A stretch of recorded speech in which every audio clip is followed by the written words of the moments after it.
Dusk settles over the towering trees as a small Khajiit caravan winds itself down the road towards Riften. Golden leaves clung to the birches by the roadside, and a faint mist curled up from the lake shore in the dimming light. The caravan leader, Rajahir, pulled his fur-lined cloak tight against the biting Skyrim cold. Beside him, his young guard, Karim, kept a cautious hand near the curved saber at his hip. They had traveled far from the warm sands of elsewhere, through Cyrodiil, and even over the Jural Mountains. And now, the wooden walls of Riften were finally in sight, torchlight flickering at the gate. They were footsore and eager for rest, but weary. Skyrim had not welcomed them kindly so far. It never does. Karim quickened his pace to come up alongside the leader. "This one hopes the Nords of Riften will be more welcoming than those of Windhelm," he muttered, tail flicking with irritation. Memories of Windhelm's icy welcome were still fresh. Just a fortnight before, they had been forced to camp outside the city's gates, in a blizzard no less. Forbidden entry, while the bitter locals hurled insults and sometimes rotten fruit from the walls. The Khajiit were always kept outside the fortress, treated with suspicion. Skyrim's Nords reeked by goods, but they did not easily trust the cats. Rajahir flicked his ears back and exhaled, a misty puff in the chill air. "Do not hope too hard, Karim," he replied quietly. "These Nords guard their cities like hoards of gold. I expect we'll have to trade outside the walls again." He had heard rumors on the road that Riften was a crooked place of thieves and smugglers, and its guards were no friendlier to Khajiit than those elsewhere. Behind them on the road, two more Khajiit trailed close, guiding a creaking wooden cart piled high with trade goods. One, a lithe female named Kishra, glanced between the looming city and her compatriots. "At least Riften is our last stop before the high mountains," she offered gently. "We can sell what remains of our wares and resupply for the journey north." Her voice was calm, always seeking the hopeful angle. "Just so," Rajahir agreed, giving her a small nod. "And with luck, we'll fill our coin purse here and find warmer furs for the cold ahead." He flexed his numb fingers on the cart's reins. Despite his composed demeanor, he could feel tension thrumming in his veins. Each new city in Skyrim brought the same challenges: mistrustful guards, sneers, and sometimes outright hostility. "Keep your heads down and your words soft," he advised to the others under his breath. "We're here to trade, nothing more. It's best that we do not give anybody an excuse to make trouble." As the caravan neared Riften's gate, the smell of wood smoke drifted from inside the walls. The silhouettes of two guards flanked the arched gateway, spears in hand. One stepped forward as they approached across the drawbridge. In the fading light, Rajahir noted the guard's Nordic features set in a scowl. The guard held up a gauntleted hand. "Halt! State your business," he demanded. His voice was hard and demanding. Rajahir came to a stop and raised his palm in a peaceful greeting. "Well met, friend," he said evenly. "We are Khajiit traders, seeking to do business outside your city. We bring spices, fabrics, and crafts to sell. May we set up camp by the road?" The guard raised an eyebrow, and his steely gaze moved across the group in their wagon. "No caravans are allowed inside Riften," he said curtly. "You will camp outside the walls." He jerked his chin toward a clearing off the side of the gate, where an old tree stump stood. Already, Roger here could spy remnants of past campfires from other caravans there, and it was clear that this was the only spot the city permitted Khajiit to linger. Before the Khajiit could move to comply, the guard narrowed his eyes. "What's in your wagon?" he barked. "Any of that skooma? Or that moon sugar poison? We don't need your kind peddling that in our city." Roger here forced his ears to stay upright, ignoring the insult threading through the man's words. "We carry no skooma," he replied calmly. "Only spices, cured hides, and handmade trinkets. You are welcome to inspect." He motioned to the wagon and slowly pulled back the canvas cover to show neatly stacked goods, bolts of brightly colored cloth, bundles of dried moon flowers, carved wooden figures, and many other harmless items. Kareem's tail bristled at the guard's accusatory tone, and his hand clenched at his side.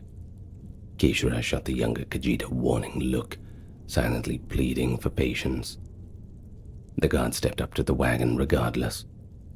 "We'll see about that," he growled. Without further invitation, he began rummaging through the piled wares. He shoved aside jars of coriander and dried juniper berries, then dug his hand into a sack of linen clothing. A few carved ivory buttons scattered into the dirt. Roger here felt a flush of anger at the humiliation, but he kept his ears low and expression neutral, reminding himself that enduring this indignity was better than causing a scene. After a thorough and disorderly search, the guard stepped back, wiping dust from his gloves, and he found nothing amiss. "Seems clean," he muttered, almost disappointed that he didn't find anything. He cast them all a suspicious glare regardless. "Listen well. You can make camp over there." He jabbed a finger toward the clearing by the stump. "Stay outside the walls and away from the road.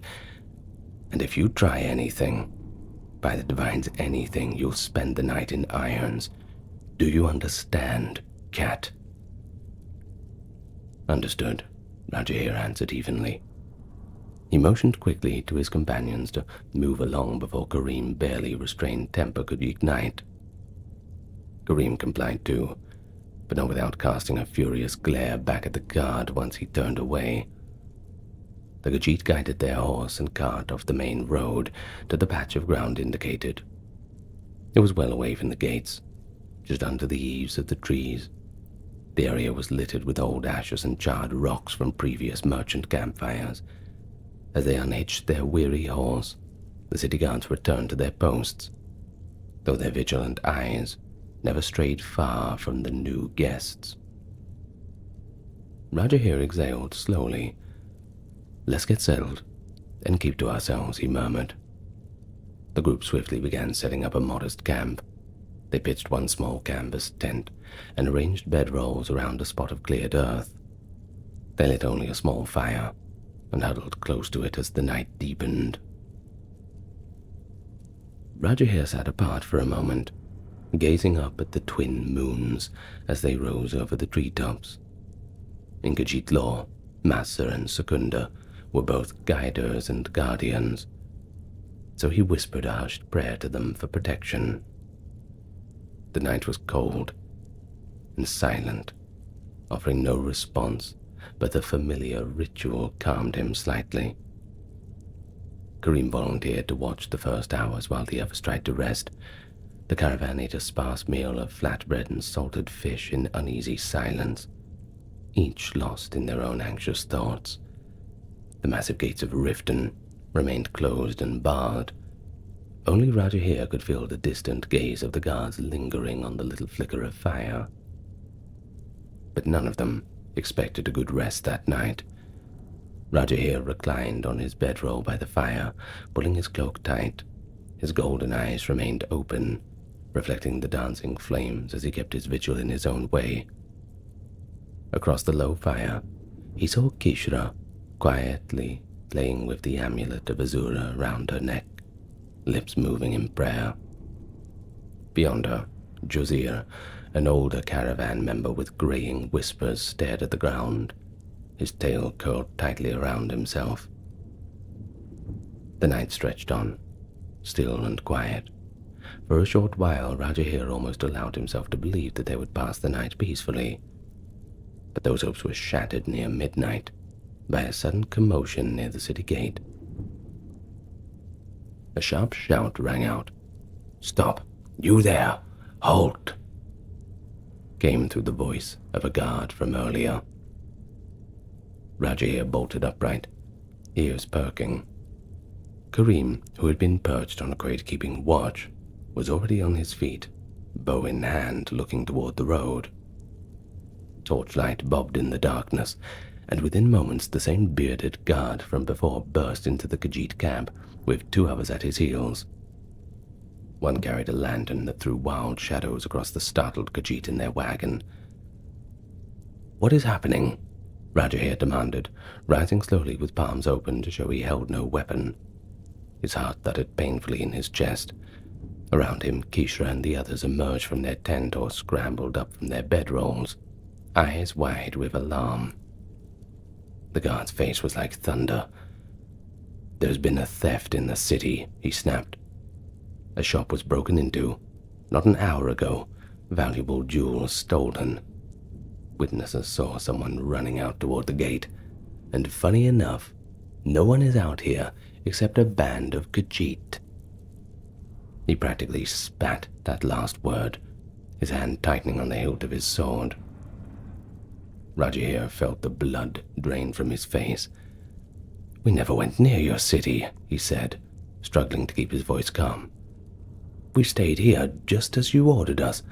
None of us would save it," the guard barked. The other two guards fanned out, steel blades glinting in the firelight as they surrounded the caravan. "You damned cats expect me to believe it's pure coincidence. A burglary happened just as a Khajiit camp showed up outside the walls." He gestured sharply at their wagon and told the other guards, "Search everything." Kishra stepped forward, her hands raised in a placating gesture. "Please," she implored. "We're just honest travelers. All of us have been here by our fire. If there was a theft, it wasn't—" "Quiet!" snarled the guard, shoving past her.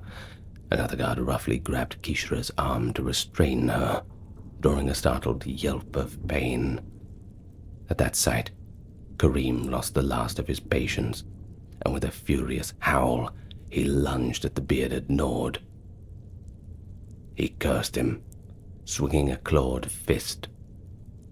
The sudden attack took the guard by surprise. Karim's punch struck his jaw hard, making the big man stumble back a step. "Karim, no!" Rajahir shouted in alarm.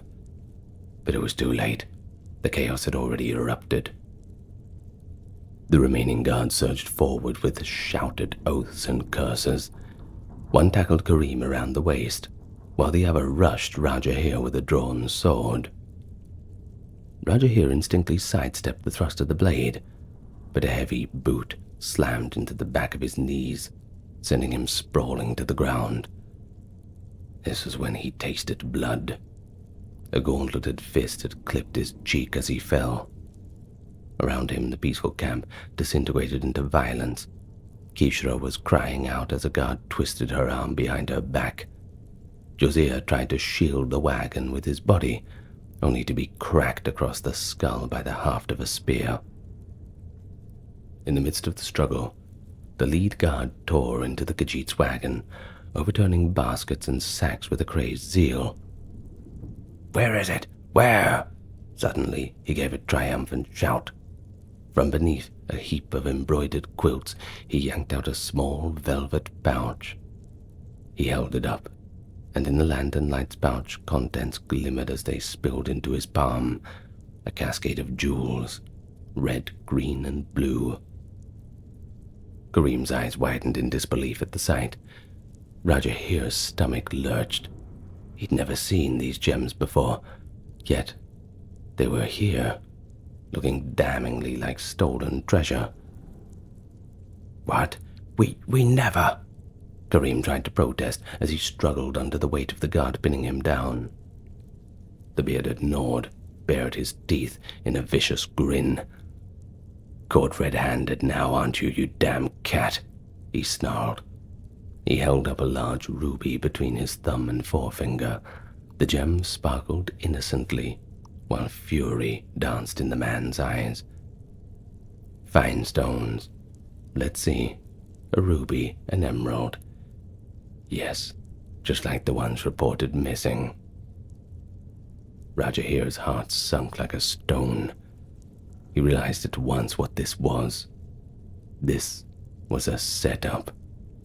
A nightmare far worse than a few insults or a night in the cold. "This is a mistake," he gasped, struggling as a guard yanked his arms behind him. "Those are not ours. Somebody must have planted—" "Shut up, thief!" The guard snarled and delivered a heavy backhand slap across his face. The Khajiit leader saw an explosion of stars as pain erupted in his cheek, and he tasted more blood on his tongue. In moments, the fight went out of the Khajiit. Karim, dazed from an armored elbow to his temple, went limp in the grip of his captor.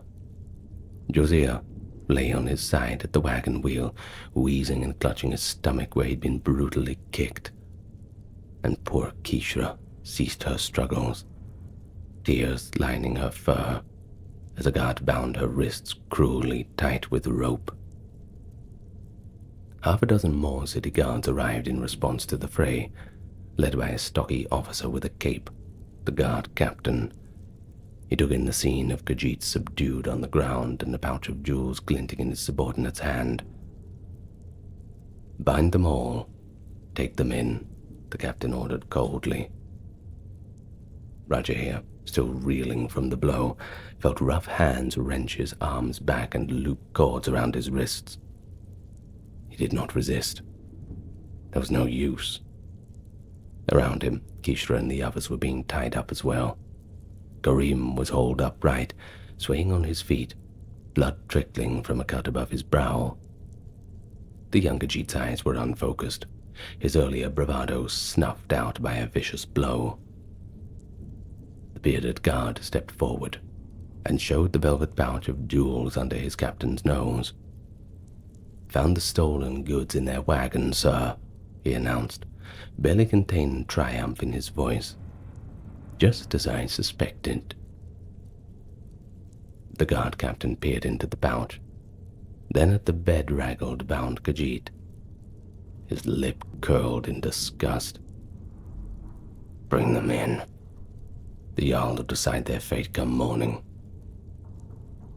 Under watch of the 8 armed Nords, the Khajiit caravan, now prisoners, were marched toward Riften gates. As they were prodded along, Rajahir cast one last glance at their camp. Their small fire had been kicked apart in the struggle, and the remnants of their meager supper lay scattered in the dirt alongside the merchandise they had worked so hard to gather. In an instant, all of it had been ruined. The great wooden doors of Riften groaned open just enough to admit the grim procession. The Khajiit were led into the city in chains, not as traders, but as captives, accused of crime. And with that, a thud rang out as the gates slammed shut behind them, sealing off the outside world. The caravan spent the remainder of that night in Riften's jail, a damp stone cell under the keep. Rusted iron bars enclosed them, and only a sputtering torch in the corridor offered light, its glow casting long shadows across straw-littered stone. The air stank of mildew and old sweat. Rajahir and his people were shoved inside without ceremony. Only when the heavy iron door clanged shut did a guard cut the ropes binding their wrists. Rajahir sank to the floor, every muscle protesting and a bruise blooming on his cheekbone. Kishra immediately went to Karim's side, helping the younger Khajiit ease down into a low wooden bench. Kareem's head lolled. The blow to his skull had left him half-conscious. She winced at the gash on his brow and tore a strip from her shawl to press against the bleeding. Josiah slumped against the wall, groaning softly. The others, 2 more Khajiit who handled the caravan's pack horse and goods, sat in stunned silence on the floor. No one had any injuries beyond cuts and bruises, but the shock of their sudden capture hung over them like a dark cloud. Rajahir sat with his back against the cold stone wall, tail wrapped tightly around himself. They needed someone to blame, he said bitterly into the silence. We were easy prey for them. A low, despairing moan came from old Josiah. By the gods, they'll have our heads for this, the elder Khajiit groaned, voicing what they all feared. It was well known that few cared what became of outlanders accused of crimes in Skyrim. Kareem hissed in frustration and pain. All this for nothing. We did nothing wrong. Anguish and anger warred in his voice. Kishore laid a gentle hand on his shoulder, trying to calm him as he seethed. As he sat in the cold darkness, Rajahir's mind wandered to the warm sands of his homeland. He could almost feel the desert sun on his fur, and hear his kinsfolk telling tales under starlit skies. The thought that he might never return to elsewhere tightened a knot of grief in his heart. But he also couldn't shake the feeling that last night's calamity had been no coincidence. It felt orchestrated, as if some unseen hand had arranged the perfect trap for them. But who would go to such lengths to snare a band of wandering traitors? In the silence of the dungeon, there were no answers, only the cold drip of water from the weight of their injustice. We might never see the sun again at this rate, another Khajiit muttered from a corner, drawing his knees up to his chest. Rajahir closed his eyes and took a long, steadying breath. Panicking would help nothing. Friends, let's keep hope, he said softly. Truth rides swift. Perhaps by morning the true thief will be caught, or the truth of this planting will be seen. Kareem, cradling his aching head in his hands, gave a hollow laugh that bordered on a sob. You're more optimistic than this one can imagine, Rajahir. Hours dragged on in the dank cell. No one came to see them. The only sounds were the occasional distant bang of a door and the scurrying of rats in the walls. Huddled together for warmth, the Khajiit slept in a fitful snatch, or simply sat in numb silence. But Rajahir remained awake, eyes fixed on the thin rectangle of a high window where the first grey light of dawn finally began to creep in. As morning arrived, the echo of approaching footsteps stirred them to attention. A ring of keys jangled, and the heavy door squealed open. But in walked an Aldermer woman, clad in elegant velvet robes, the Jarl's steward, by the look of her rank at least, and the way the 2 guards flanking her stepped deferentially aside. The steward's golden eyes swept across the cell and the disheveled Khajiit within. She held a parchment in one hand. By order of Jarl Layla Lawgiver, she said briskly. These Khajiit are to be released immediately. Stunned silence met the pronouncement. Rajahir's ears twitched, uncertain he had heard correctly. Perhaps he was in a dream. But no, it was real.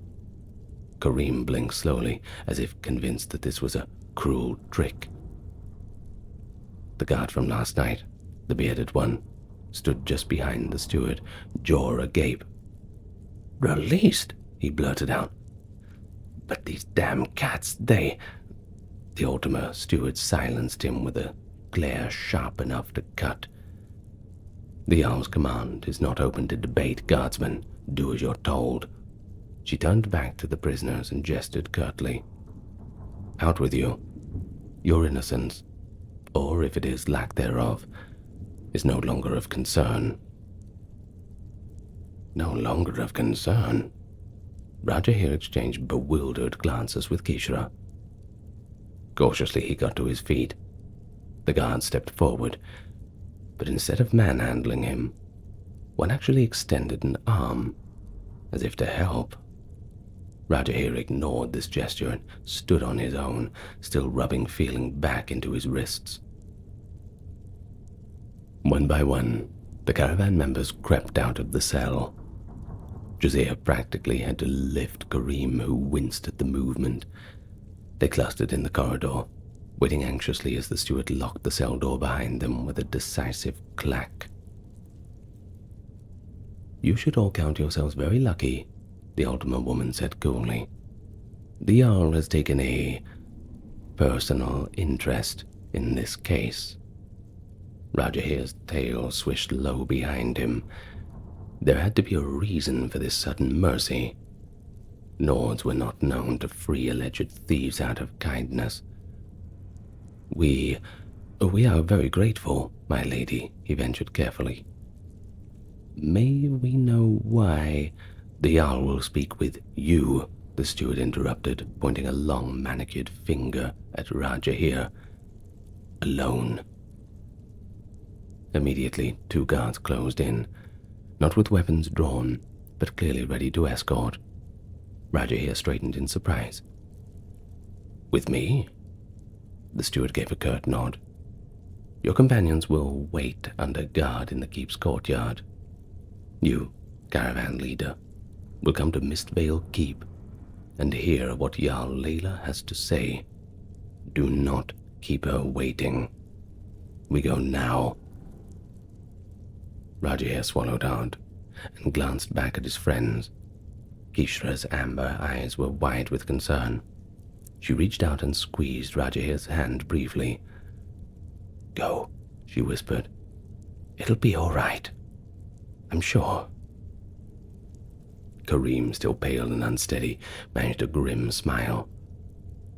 If she tries to throw you back in a cell, well, we'll just cause a scene out here and get you out, he joked weakly. Rajahir nodded to them, attempting a reassuring expression he did not feel. Then he turned to the steward. Very well. I will speak with the Jarl. Flanked by the 2 guards, Rajahir followed the steward up the winding stone stair and through an oak door that led from the jail into the keep proper. They passed along a corridor hung with banners of rift and sigil, and emerged into the daylight of an open courtyard. There, his caravan companions were led aside to wait under the watch of several guards. The steward didn't pause. She swept up a set of steps into Mistvale Keep's main hall, with Rajahir close behind. They traversed the hall and reached a smaller side chamber, guarded by a single housecarl. The Nord housecarl opened the door at the steward's nod. Inside the chamber, standing by a table strewn with maps and papers, was indeed Jarl Layla, lawgiver of Riften. She looked up sharply at the Khajiit's entrance. In person, the Jarl was a woman in her middle years, beautiful but tired-looking. She wore a fur-trimmed gown of deep green and a simple bronze and sapphire circlet. Rajahir felt his nerves flare under the weight of the Jarl's assessing blue eyes. He dipped into a respectful bow. My Jarl, he greeted softly. Layla's gaze flicked over him, taking in his disheveled appearance, the bruises and fatigue etched on his face. She drew a breath and said to her steward, Thank you, Nuriel. That will be all. The Ultima steward hesitated a beat, clearly curious about this encounter, but one stern glance from Layla sent her out the door. The heavy wooden door shut behind Rajahir, and now he was alone with none other than the Jarl of Riften. An uneasy silence followed. Rajahir stood near the threshold, unsure if he should speak or first wait. Layla was regarding him with an unreadable expression, part probing, part conflicted. Up close, he noticed the Jarl's eyes were shadowed as if from sleeplessness, and a fine sheen of perspiration clung to her brow, despite the morning chill. Rajahir, is it? Layla said it best, breaking the silence. She paced slowly around the table toward him. You and your people seem to have had a difficult night. Yes, my Jarl, we certainly have, Rajahir replied carefully. His voice kept low and polite, though inside he felt a coil of anger and confusion. Layla's stern expression softened slightly. I regret the treatment you and your company have received, she continued, choosing her words with care. Times are tense in my city, but that is no excuse for my guard's behavior. Rajahir managed to hold her gaze. To hear a Nord Jarl apologize for how they'd been treated was the last thing that he had expected. We seek only an honest living, my Jarl. No trouble, he said, a note of earnestness in his tone. Layla gave a faint nod, as if acknowledging his point. He then sighed and moved to stand directly before him. Rajahir noticed her hands were clasped tightly together. I ordered your release, she said, now in a lower, more confidential tone, because I needed something from you, something that I cannot obtain through any of my own people. Rajahir's ears twitched in surprise. He had suspected as much. Mercy rarely comes without conditions. And he asked guardedly, how may this Khajiit be of service? The Jarl's eyes darted toward the closed door, then back to Rajahir, satisfied they were truly alone. She spoke, each word measured. You've traveled widely, yes. You came from elsewhere. That is true, Rajahir answered. He wasn't sure where this was leading yet, but his senses were keen. Layla's voice dropped to nearly a whisper. Tell me, trader, have you dealt in moon sugar during your travels? Her face tightened, as if nervous to even utter the words. Rajahir felt a jolt go through him. Of all the requests, he kept his expression neutral. Moon sugar is a commonly traded item in elsewhere, my Jarl. We often carry small amounts for personal use or sale, he admitted. However, we currently have none with us, precisely because we wanted to avoid trouble.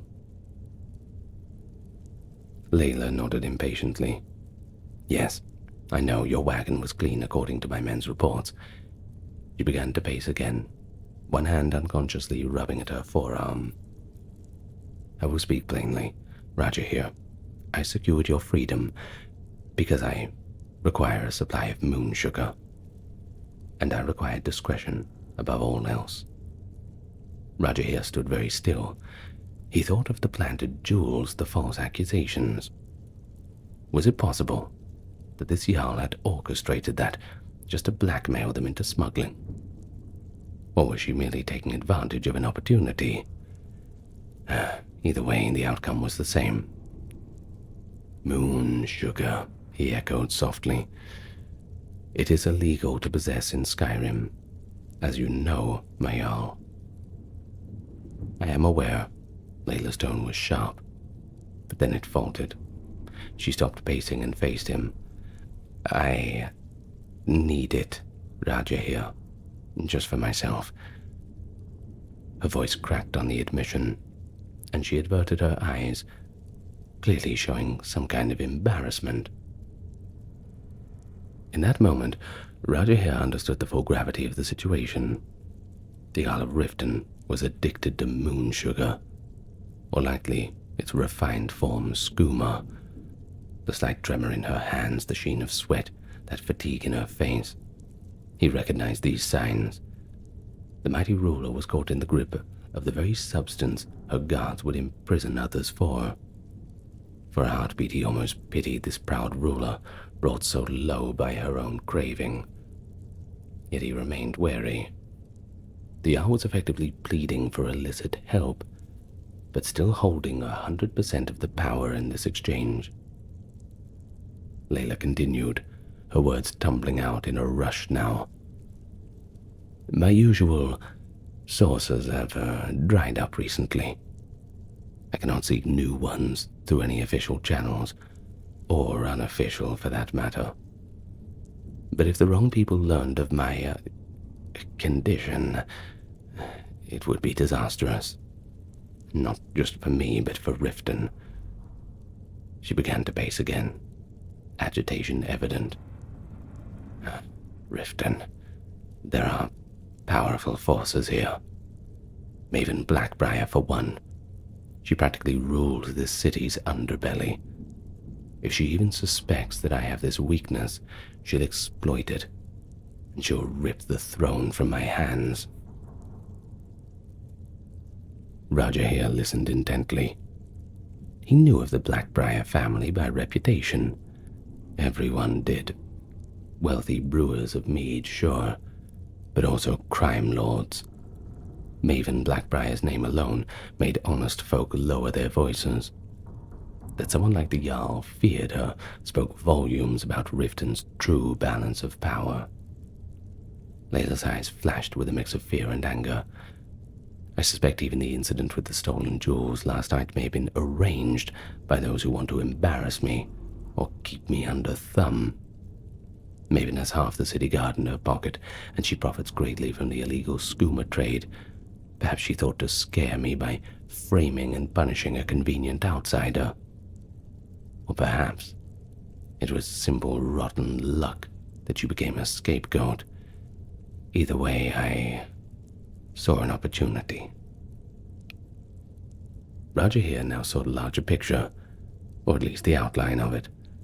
The Jarl was completely cornered by her addiction, her political rival, and by her own need to keep her weakness hidden. And in comes a Khajiit caravan, often associated with moon sugar in the Nord mind. I suppose it all made twisted sense that she would turn to them. He drew himself up and spoke carefully. I see. You helped us, and now you ask us for help in return, by procuring moon sugar and delivering it to you in secret. Layla met his eyes. Exactly. That's exactly it, Roger here. Help me, and I will ensure the charges against you are dropped entirely, and that you are well compensated. In gold and continued freedom. But refuse. She let the word hang and then continued with a hard edge. And I'm afraid I cannot promise your safety, or your release will last. Accidents happen in my dungeon. Bad accidents. Do you understand me, Roger here? A chill rippled through Roger here's fur, despite the morning sun slanting in through the window. It wasn't a veiled threat. It was as plain as day. The Jarl was telling him that if he refused, he'd simply find another way to keep them locked up or silenced. So much for pity. She was a desperate woman, and a desperate woman is dangerous. Roger here bowed his head slightly. You put us in a difficult position, Jarl Layla, he said, voice respectful. But you leave us with little choice. We will do as you ask. Layla's shoulders loosened a fraction, as if a great weight had been momentarily lifted. She almost smiled. Almost. Smart, Roger here. You've made the right decision. A glimmer of relief showed in her eyes, mixed with unmistakable gratitude and shame. I truly am sorry to rope you into my advice, but you must understand I had nowhere else to turn. Roger here accepted that with a silent nod. In truth, they hadn't been given a choice, but he'd kept that thought to himself. We will need some time and coin to acquire the quantity you need. We had not planned to stock such goods here in Skyrim. Of course, Layla moved to a small lockbox on a sideboard. Her fingers fumbled only slightly as she unlocked it with a key from around her neck. She withdrew a fat coin pouch that clinked heavily and placed it in Rajahir's hands. There are 200 septums. That should more than cover your costs. Consider the rest as a down payment on your reward. The Khajiit felt the weight of gold in his palm. This was substantial, more than they'd earned in many weeks of honest trade. He tucked the pouch into a hidden pocket inside his vest. Layla also produced a small enameled emblem depicting Riften's crest. Show this at the city gate when you return with the moon sugar. My guards will know what it means and escort you directly to me with discretion. Rajahir inclined his head. Understood, my Jarl. The Jarl stepped back, a pale smile touching her lips. 2 weeks at most, Rajahir. That's all I can bear to wait. I trust you can manage it in that time. We will do everything in our power, Rajahir promised. Privately, he knew they could likely source moon sugar far faster. Khajiit networks were efficient in that regard. But it didn't hurt to temper her expectations. Layla's hardened demeanor wavered then, a flicker of vulnerability surfacing. And remember, she said softly, not a word of this arrangement beyond your caravan. If anyone finds out, I will deny it and you will take the blame. I would have no choice but to brand you smugglers and see you punished to keep my name clear. Her voice caught, knowing the cruelty of the ultimatum she spoke. And then she added, I pray it will not come to that. Rajahir's tail swished once behind him. We understand, Jarl Layla. We'll be as silent as the grave about your needs. He nodded, relief and regret mingling on her face. Very well. There was a pause, and in the quiet, Rajahir heard the Jarl's breath shudder slightly as if unsteady. You may go. My steward will arrange your safe passage out the city. Rajahir bowed deeply. Moon sugar is sacred to my people, he said, not quite meeting her eyes.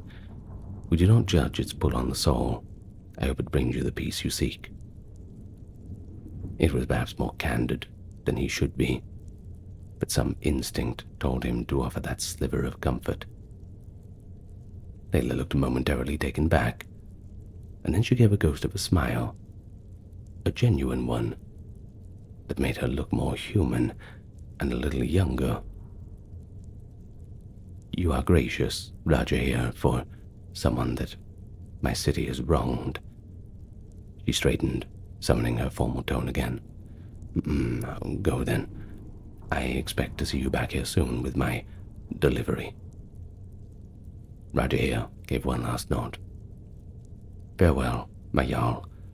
Until then. He turned and left the chamber, heart pounding with the realization of what he had just agreed to. As he exited, the steward Anuriel was waiting with the guard captain. They swiftly escorted him out of the courtyard. Under Lady Anuriel's stern supervision, the Khajiit were ushered out of Riften at first light. The guards returned their confiscated weapons, and even helped hitch their horse to a wagon again. A few bleary-eyed townsfolk stopped and stared as the strange procession made its way through the city. A band of Khajiit being released with their goods intact, rather than being hauled off to execution. Now that was a unique sight. And soon the massive gates groaned open, and the caravan was escorted outside. The moment the Khajiit were beyond the walls, The portcullis slammed shut behind them, as if Riften itself was eager to be rid of the whole ghastly affair.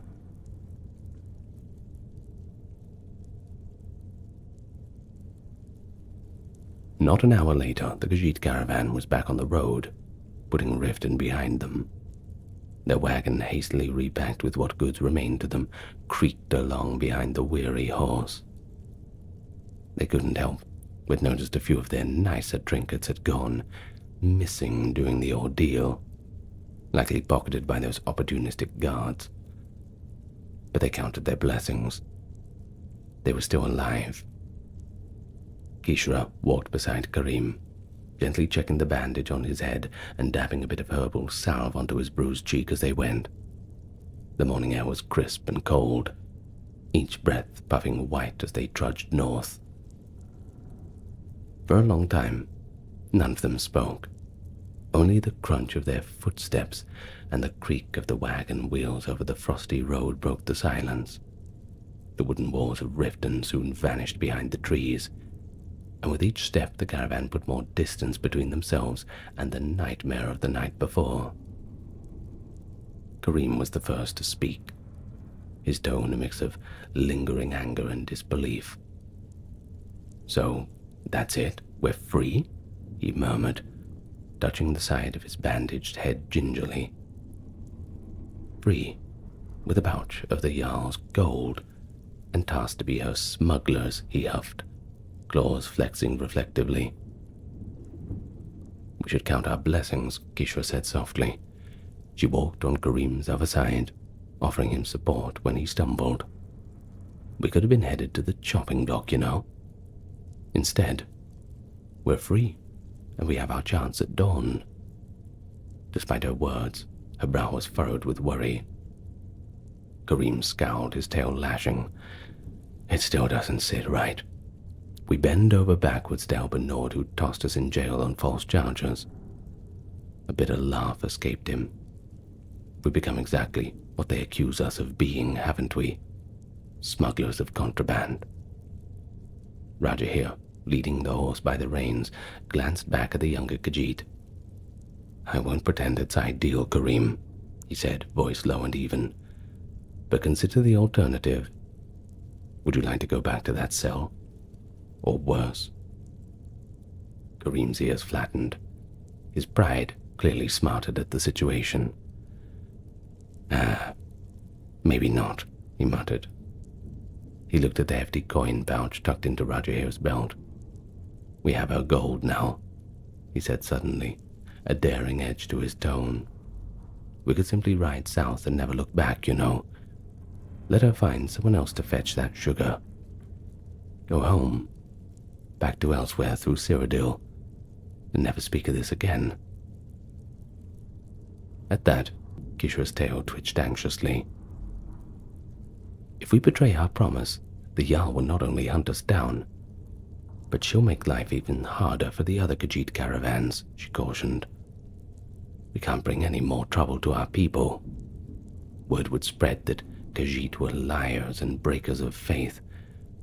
Do you think any hold would take our word again after Layla branded us liars and criminals? No. We gave our word."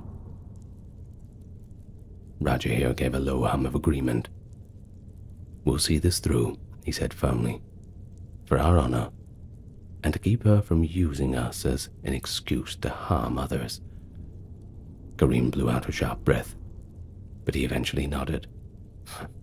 "Very well. We do this, but once we've delivered the moon sugar, we take our pay and we vanish. I want to be far away from Riften and schemers." Josiah, rubbing a sore spot on his scalp where a lump had formed, sighed.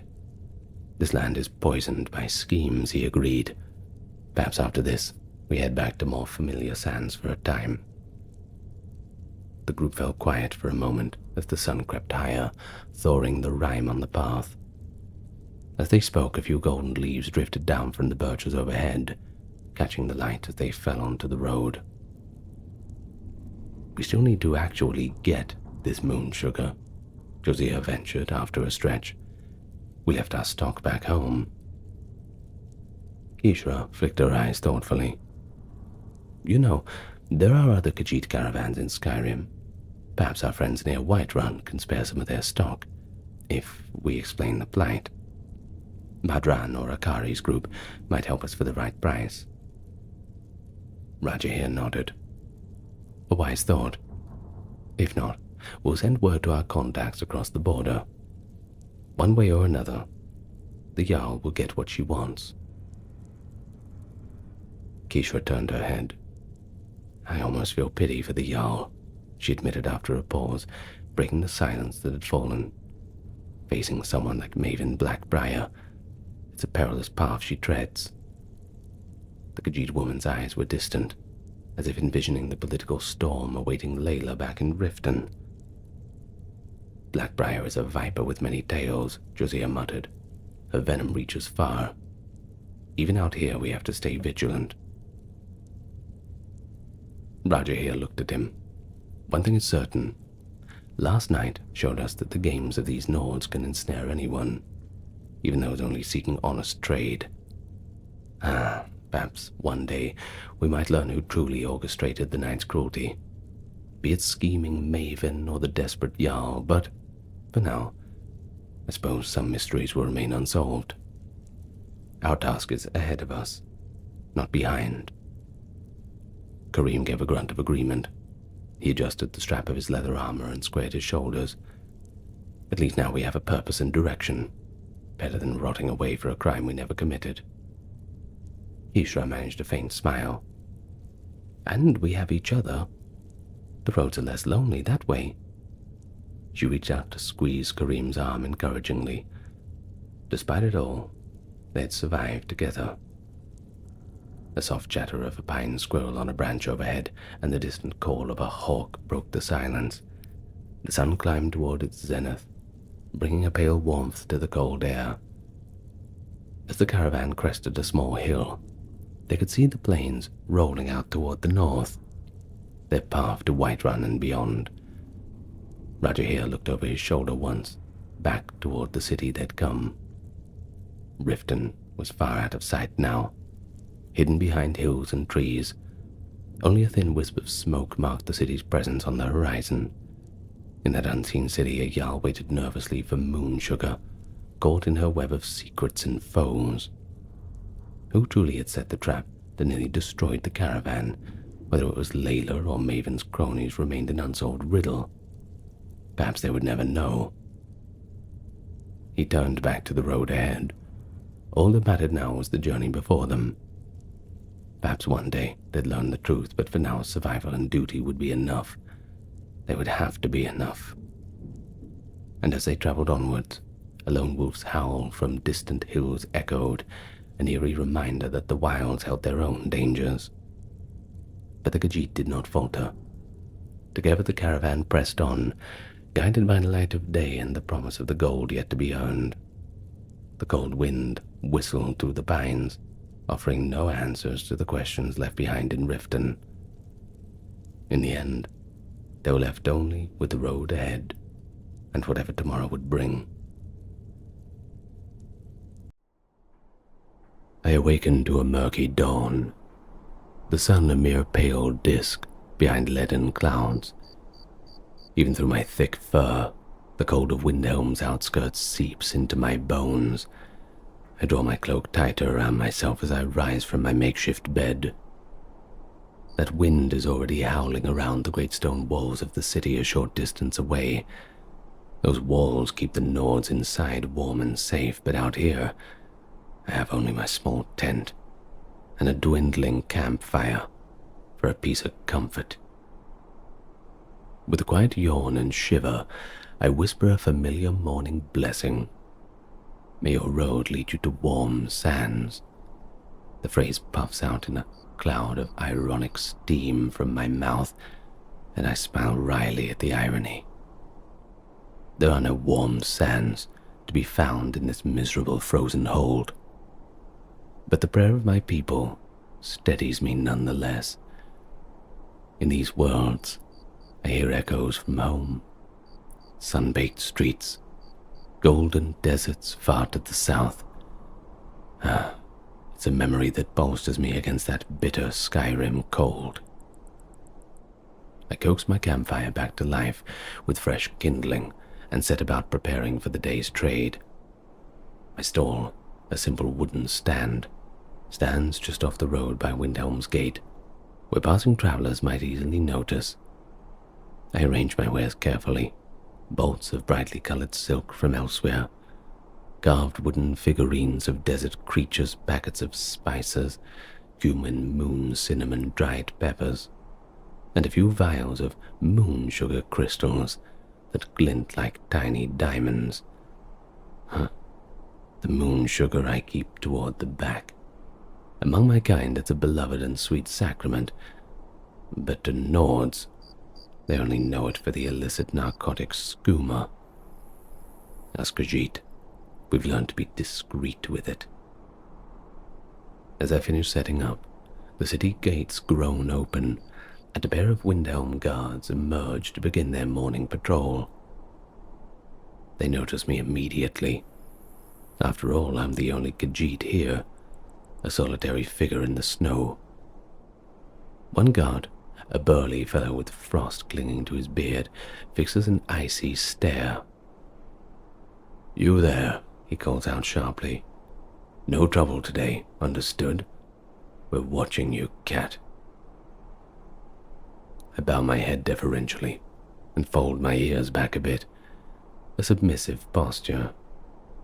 "Of course, sir," I reply, keeping my voice polite and even. "This one only wishes to trade and spread good fortune." The flowery words are habitual, picked up from years of dealing with suspicious gatekeepers. The guard grunts, shakes his head and moves on, but not before spitting into the snow in my direction. I let out a slow breath as they walk away. Try not to take it to heart. It's the same like this in every city. Khajiit are not trusted within the walls, so we ply our trade outside, like unwanted beggars.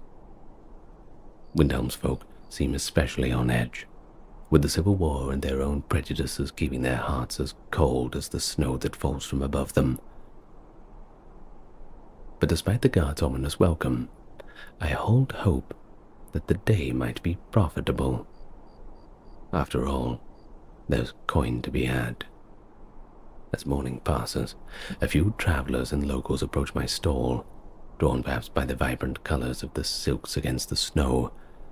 A weary wagoner on his way to Kynesgrove admires a length of brocaded fabric, running a calloused hand over it.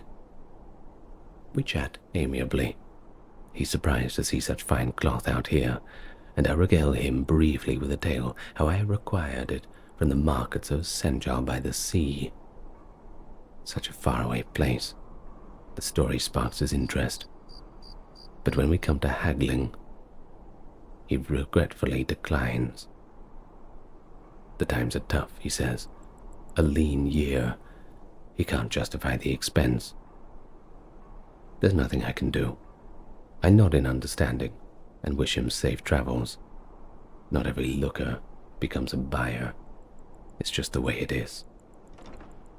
Later, a bundled-up Nord woman sniffs at my spices and purchases a pinch of moon cinnamon after a fierce bargaining. A Breton mercenary buys a carved Sench tiger figurine to hang from his belt. Chuckling, I assure him it will bring courage in battle. He tosses me a coin and winks, likely humoring the lonely Khajiit peddler more than believing the charm. Still, a sale is a sale. I tuck each hard-earned septim away in my lockbox, the coins few enough to give a little clink as I walk it through. The morning wanes, and the grey clouds gather thicker overhead. By early afternoon, snow begins to fall in heavy flakes. The already meager trickle of customers dries up completely as travelers hurry to find shelter and city folk remain behind the walls.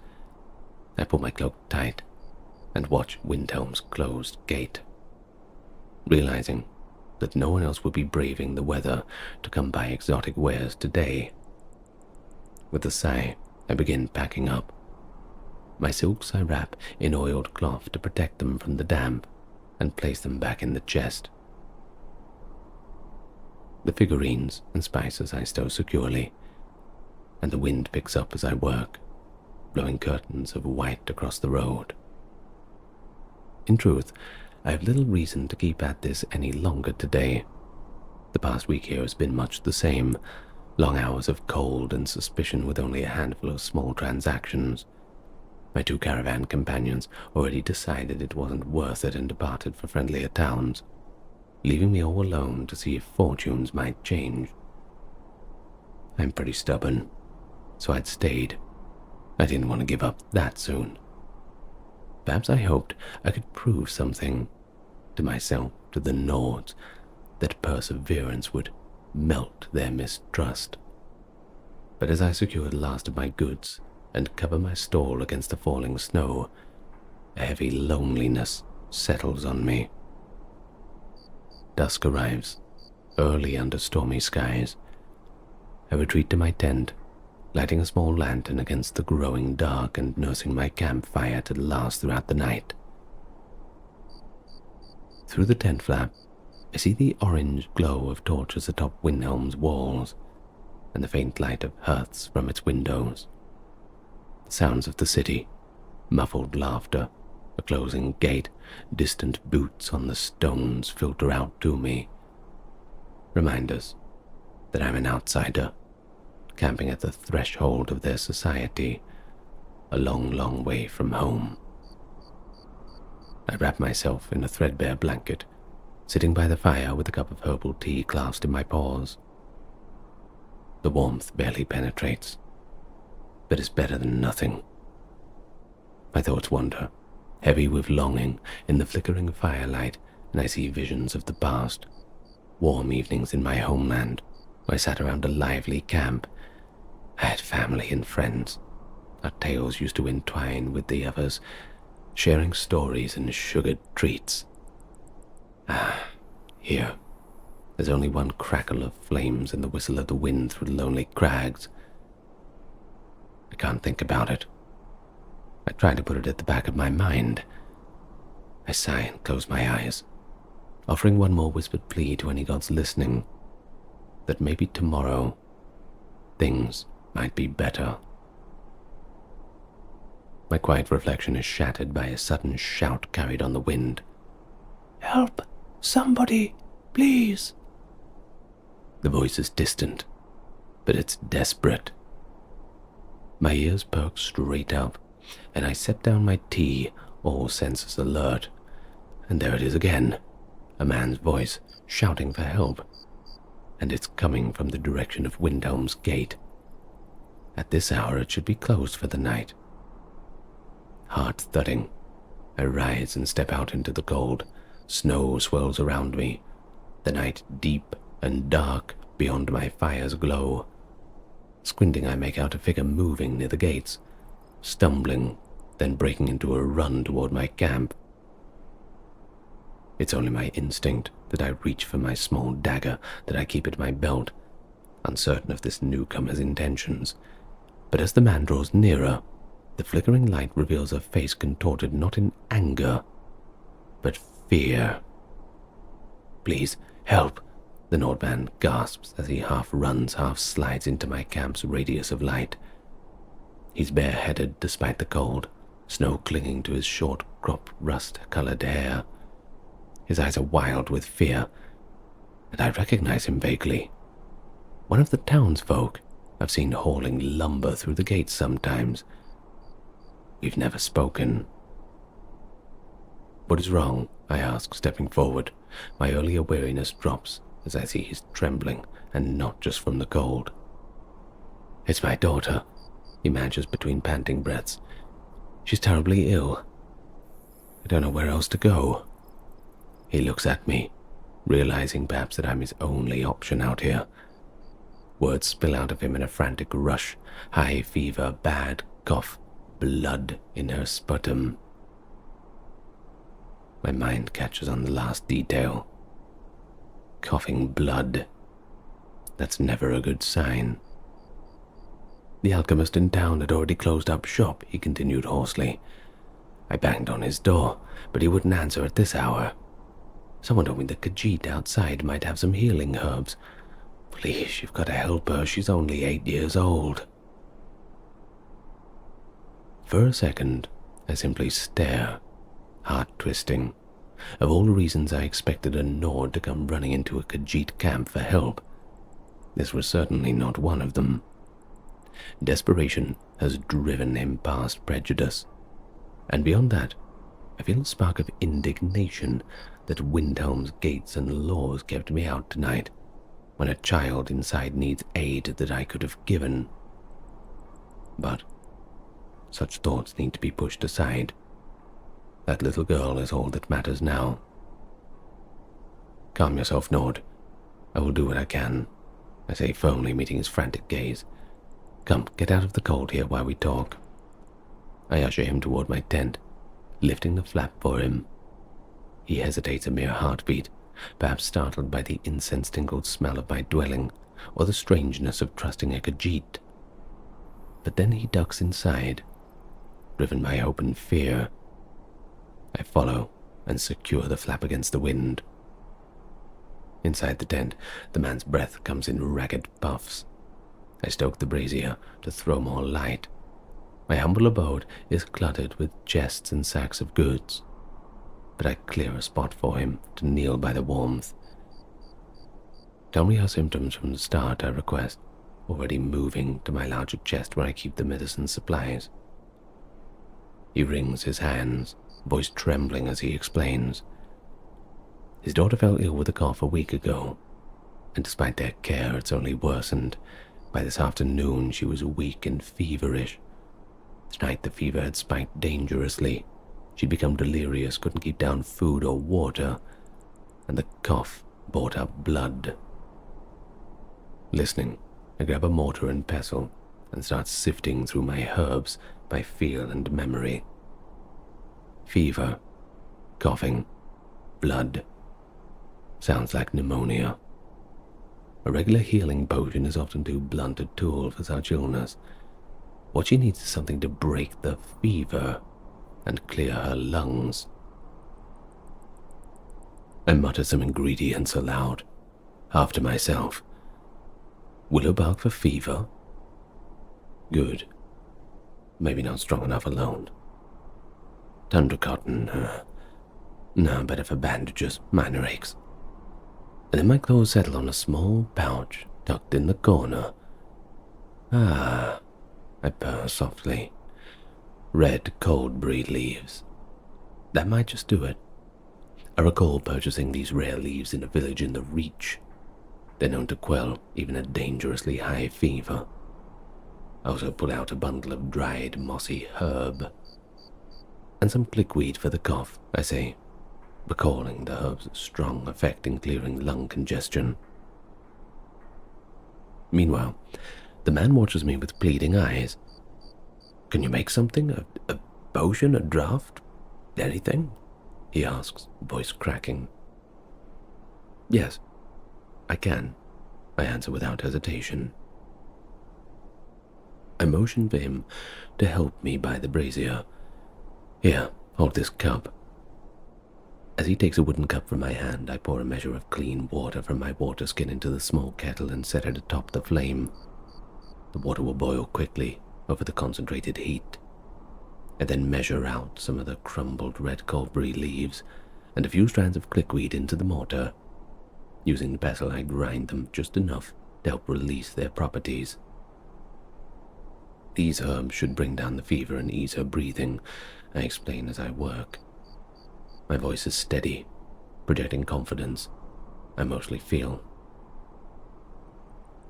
I've treated illnesses in the caravans before, though never such a dire lung fever in one so young. Still, I know these ingredients well. We'll steep them into a strong tea. She must drink it all. It will taste bitter, but it's vital. The Nord, Hrolf by name, nods, clutching his cup as if it were his lifeline. I'll make sure she drinks every drop of it, he promises fervently. When the water begins to boil, I remove the kettle and carefully pour the water into the cup over the crushed herbs. Sharp herbal scent, peppermint and earth fills the tent, Almost immediately, the red-tinged water darkens as the concoction infuses. I stir with a wooden spoon, then hold the cup to Hrolf's lips gently. Don't want it to cool it just enough, but not too much. It must be taken warm. His hands are shaking badly, so I steady the cup with my own until I'm sure he has a firm hold. He looks at me, eyes brimming with gratitude and fear. I don't know how to thank you. If this works, when it works, I'll repay you, I swear. I shake my head and put my free hand on his shoulder reassuringly. There was no need for repayment. Keep your coin, friend. The word friend slips out pretty naturally. How strange. To say that someone who yesterday would not even met my eyes. I look to him again. Just focus on getting her to drink this. He nods, his throat bobbing as he swallows back emotion. As I move my hand away, he suddenly starts undoing the clasp of his heavy wool cloak. Before I can protest, he drapes it around my shoulders. You're shaking, he says, and only then do I realize that I was shivering, whether from adrenaline or cold, maybe both. The cloak is still warm from his body, and it smells faintly of pine resin. I'm momentarily lost for words at this kindness. Thank you, I murmur. No, thank you, Rolf says earnestly. He carefully rises, cradling the cup of medicine with both hands. My house is just inside by the market. I'll get this to her straight away.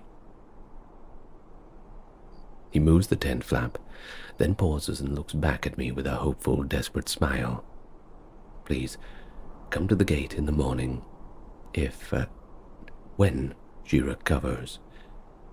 I want you to come in and let us thank you properly. My wife, she'd want to thank you in person, and I suspect my Ada will want to meet the person who saved her. I nod, still stunned by the rapid turn of events. I will, but you go quickly now. Keep her warm and make sure she drinks it all. I'll pray for her recovery. Rolf bounds his head, 1 foot outside the tent. Mara bless you, friend, truly. He pauses and looks back at me, realization crossing his face. I never even asked your name. Zurich, I answer. It's Zurich. Zurich, he repeats softly, managing a smile despite his worry. I'm Hrolf. We won't forget this, I promise. With that, he disappears into the swirling snow, rushing back toward the gate. A moment later, I hear a muffled shout and a distant clank, the Windhelm gate being unbarred to let him in. Then the night falls silent once more, as he returns to his family. I stand there for a moment in the quiet that follows, the tent suddenly feeling emptier than before. Did all of that really just happen? My heart's pounding from the adrenaline. Carefully I sit down and pull the borrowed cloak tight around me. I can smell the man's lingering fear and hope in its folds. Turning to the brazier, I add a little more charcoal to keep it burning and whisper a quiet prayer to Mara. She's not my usual deity, but tonight she's on common ground. The Nords hold her dear. I murmur, please watch over that child.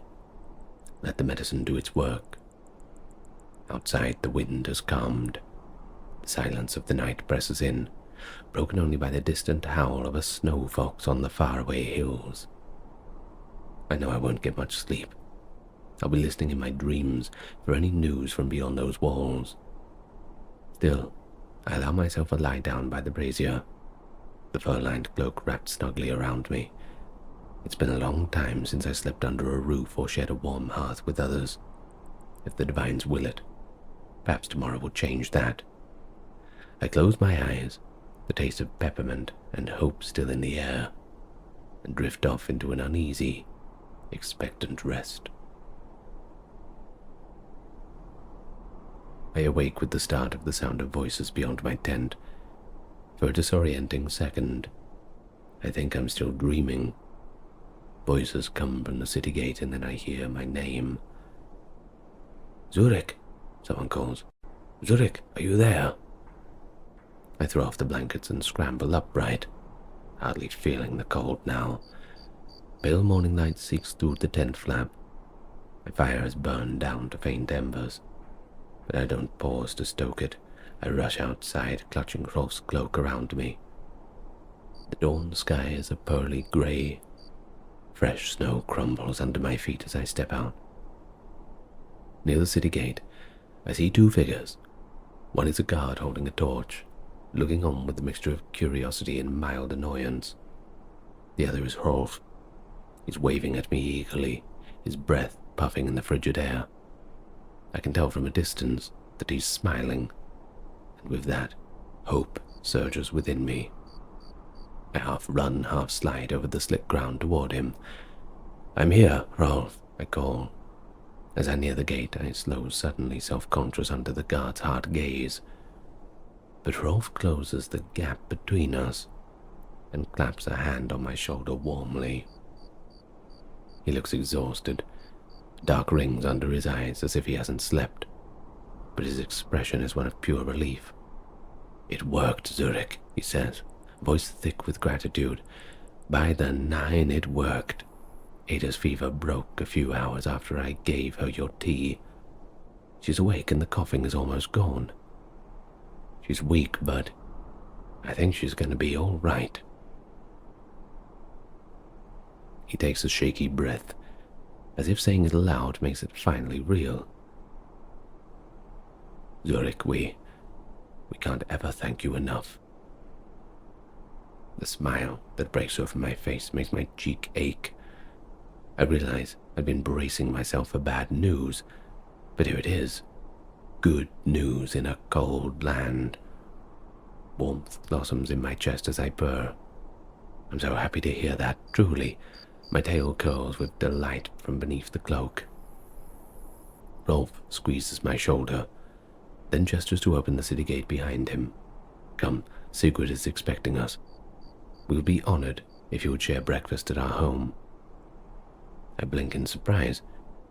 "You want me to come inside?" I ask, glancing uncertainly at the guard beside us. The guard, a younger man, regards me wearily. Khajiit is seldom allowed in Windhelm's walls. In fact, I've never stepped foot in the city proper. Rolf appears to have anticipated this. He turns to the guard, where posture is stiff and uncertain. He says firmly, "This Khajiit is my guest. He saved my daughter's life. I'm bringing him in under my escort." The guard's eyes widen slightly. He looks as if Rolf has just announced we'd be walking in with a troll. He begins, "Khajiit are not allowed." Rolf interrupts. "I'll vouch for him," straightening to his full height.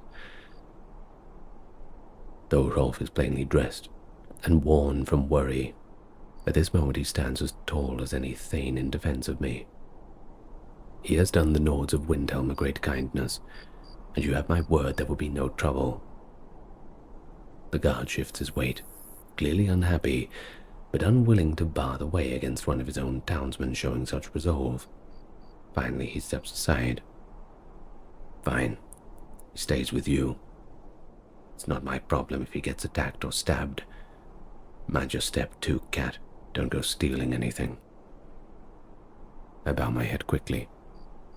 "Thank you," I say, though I'm not entirely sure whether I'm addressing the guard or Rolf, or perhaps both.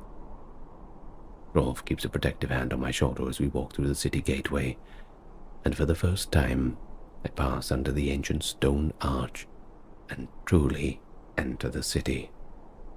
Immediately, a rush of new sensations greets me: the mingled smell of wood smoke and baking bread, the closeness of stone buildings crowding the narrow street, the sound of distant hammers from the blacksmith's forge. The chill is still in the air, but without the wind, it's markedly more comfortable inside the wall. A few early rising townsfolk stare as the two of us pass by. The familiar Nord carpenter with a Khajiit at his side. How strange. I met a few curious gazers. but none are hostile. Perhaps word has already spread of the Khajiit healer who aided Rolf's family. We soon arrive at Rolf's home, a modest timber and stone house tucked beside the blacksmith's workshop. He pushes open the wooden door, and a wave of warmth and the savory scent of stew washes over me. I step inside, shyly at first, into a single-room dwelling that is humble but homely. A cooking hearth crackles in the corner, and by its light I see a small table with a few chairs, shelves holding simple clay dishes, and a bed tucked behind a partial divider. Near the hearth, a little girl bundled in a quilt perks up at our arrival. She has reddish hair like her father, and her face, though pale and tired-looking, is lit by the bright smile when she sees Rolf. At her side, tending a pot over the fire, is a woman with warm auburn hair pulled back in a braid. She turns, relief and gratitude flooding her freckled face when she spots me. "You found him," she says softly to Rolf, and then moves towards me. I suddenly find myself on the receiving end of a Nord woman's gaze. Despite the surprise, I smile gently, mindful of my claws, as the Nord woman squeezes my poor hand.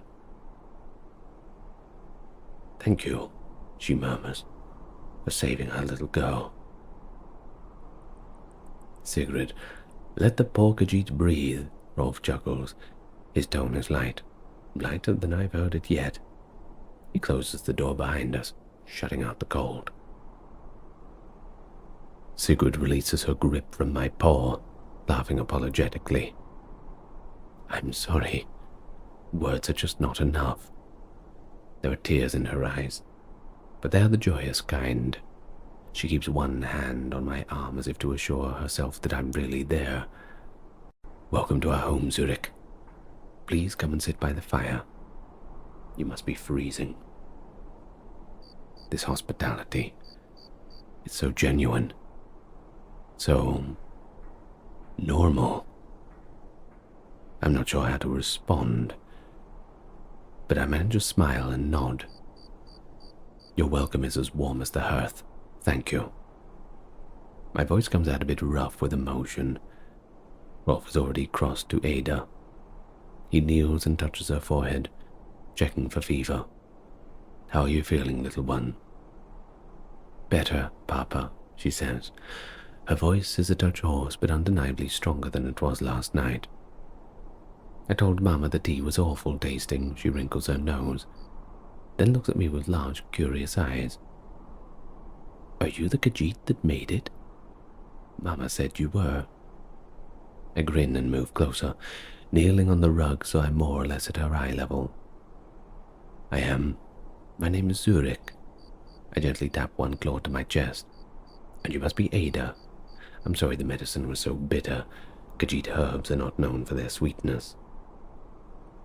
She giggles a small sound. "It was bitter, but," she knuckles her doll, a small fabric bear, closer, "it made me feel all warm and sleepy, and when I woke up in the morning I could breathe again." "Well, that's what really matters," I reply. Seeing her alert and smiling brings an immense sense of relief. Any lingering doubts I had about the night vanish. "You were very brave to drink at all. Your Mama and Papa tell me that you handled it better than most grown warriors would." Ada gives another little laugh, clearly pleased with the praise. Rolf ruffles up her hair and gets to his feet. "All right, we'll let you rest up while we set the table." He gestures for me to join him at the table just a few steps away. Sigrid is already ladling stew from the pot into wooden bowls. We gather around the small table, a tight fit with Rolf, Sigrid, and me, but pretty cozy. Ada remains by the hearth, bundled in her quilt, but now propped up on a pillow so she can watch us. They even offer me the one tall back chair. I politely decline and sit on a low stool, still quite touched by the gesture. Sigrid passes me a steaming bowl of stew, It's rich with chunks of hawker meat, potatoes and carrots, and the broth. Oh, it's pretty good. My stomach growls loudly at the moment the scent hits my nose, causing an embarrassed flush under my fur and a round of gentle laughter from the hosts. Eat, please, Sigurd urges me. There's plenty more. I need no further encouragement than that. We all get stuck in, and for a short time there is a quiet, save for the clink of spoons and the crackle of the fire. Oh, the stew is so delicious, and with each bite I feel the warmth returning to my limbs. Sigurd also slices up a round of dark bread, spreading each piece with butter. I can't help a rumbling purr as I taste it. Soft, fresh, and I think there was even a hint of honey in that butter. Rolf tears off a chunk of bread and points to it with a grin. I suspect you've been living off dried meat and whatever you can cook over that little fire of yours. A proper meal makes all the difference, doesn't it? Remember me never to take fresh bread for granted again, I reply with a whisker twitch of humor. This is marvelous. Sigurd smiles broadly. I'm so glad you like it. We Nords aren't known for exotic cuisine, I fear, but we can do stew and bread well enough. After a while, our initial hunger is sated, and we settle into more easy conversation. Rolf and Sigurd are eager to hear about my travels and how I came across the herbs that healed Ada. I tell them a bit about my life, how I travel with the Khajiit caravans from one hold to the next trading goods. I mention an old herbalist in High Rock who taught me about the red coldberry leaves and a healer in Elsewhere who showed me the value of desert plants. They listen. They're genuinely interested. It's clear they haven't had many chances to speak with someone like me, and I'm equally fascinated to hear about their lives in Windhelm. Rolf speaks of the long winters and the hard work at the lumber mill, and Sigurd of the city's bustling market and her small vegetable stall. It's not an easy life here, Sigurd said, her brow creasing slightly, especially in these times, between the war and the cold, and she trails off, exchanging a glance with Rolf. Between some folks not trusting anybody who isn't a Nord, Rolf finishes frankly. He looks at me apologetically. Windhelm has never been very welcoming to outsiders.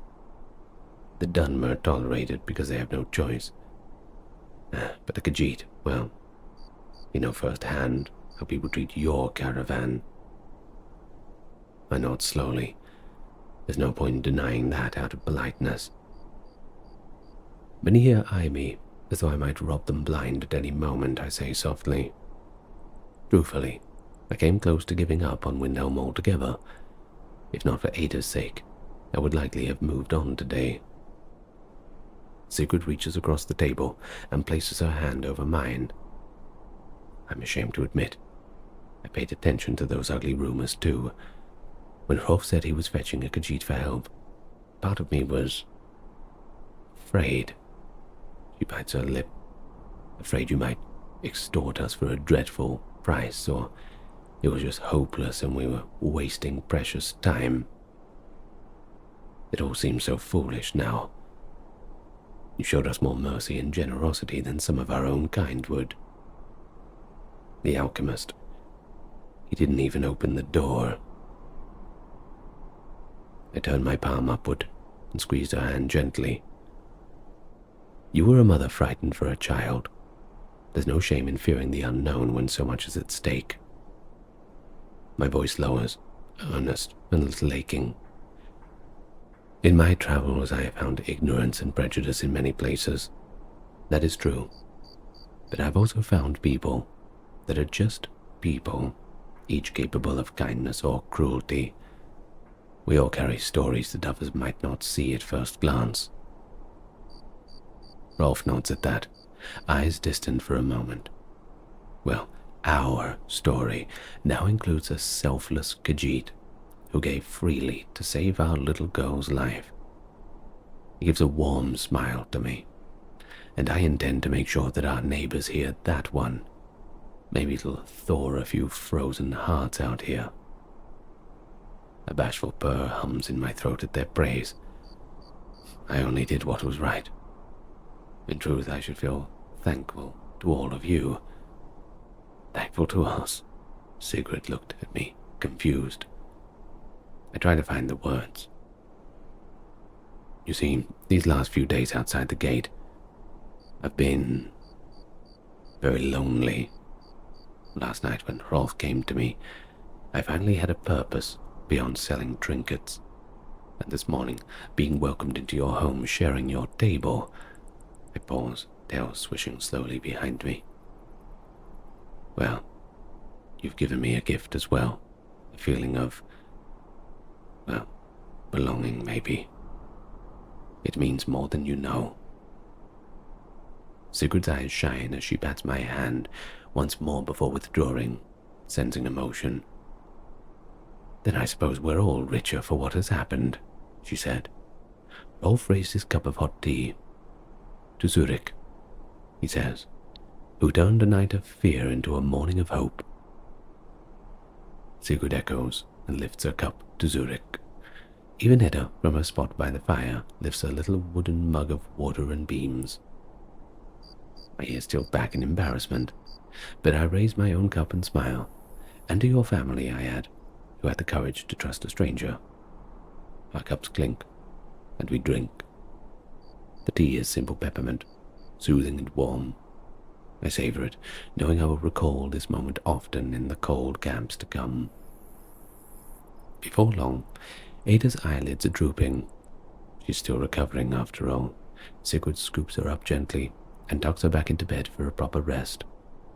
I help clear the table, insisting, despite Sigrid's protests.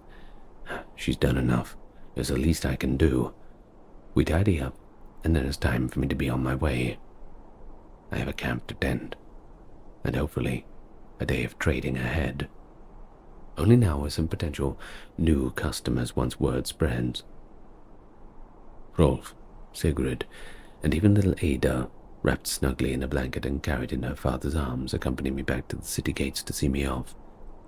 The morning has brightened somewhat, the earlier clouds giving way to patches of a pale blue sky. Windhelm's courtyard, coming alive. A blacksmith hammer clangs, and a few traders are setting up their market stalls. I catch more than a few astonished glances as this Nord family walks with a Khajiit, as if we were all old friends. I suppose it's a strange sight. At the gate, I turn to them. Sigrid surprises me again by clutching my hand. Take care of yourself out there, she says, pressing a wrapped bundle into my paw. Inside is a half loaf of the remaining bread and a wedge of cheese. I start to protest, but she fixes me with a stern look. Don't you dare say no. It's a snack for later, that's all. I bow my head. Thank you for everything. Rolf shifts Ada in his arms so the girl can throw her tiny arms around my neck. I purr lightly. Thank you, Mr. Zurich, she whispers. I feel much better now. You are most welcome, Ada. Stay well, little one. And listen to your parents. You're lucky to have them, and they love you very much. As I step back, Rolf extends his free hand, and we clasp forearms in a hearty shake.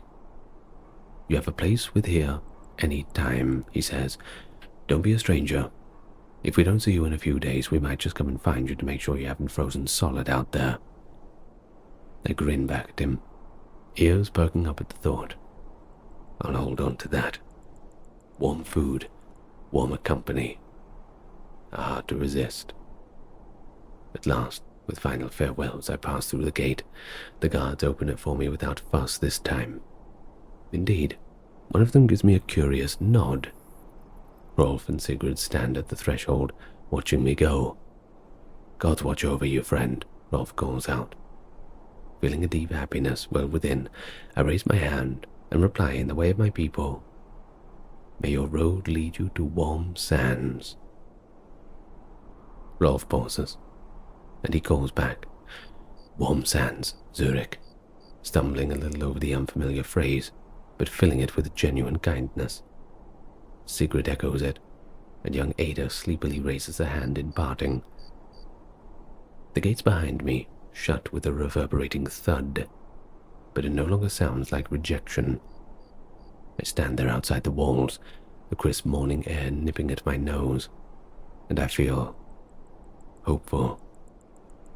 The sun has climbed higher, breaking through in shafts of pale light that set the snow to glittering. I take a deep breath, watching the puff of white cloud drift from my muzzle.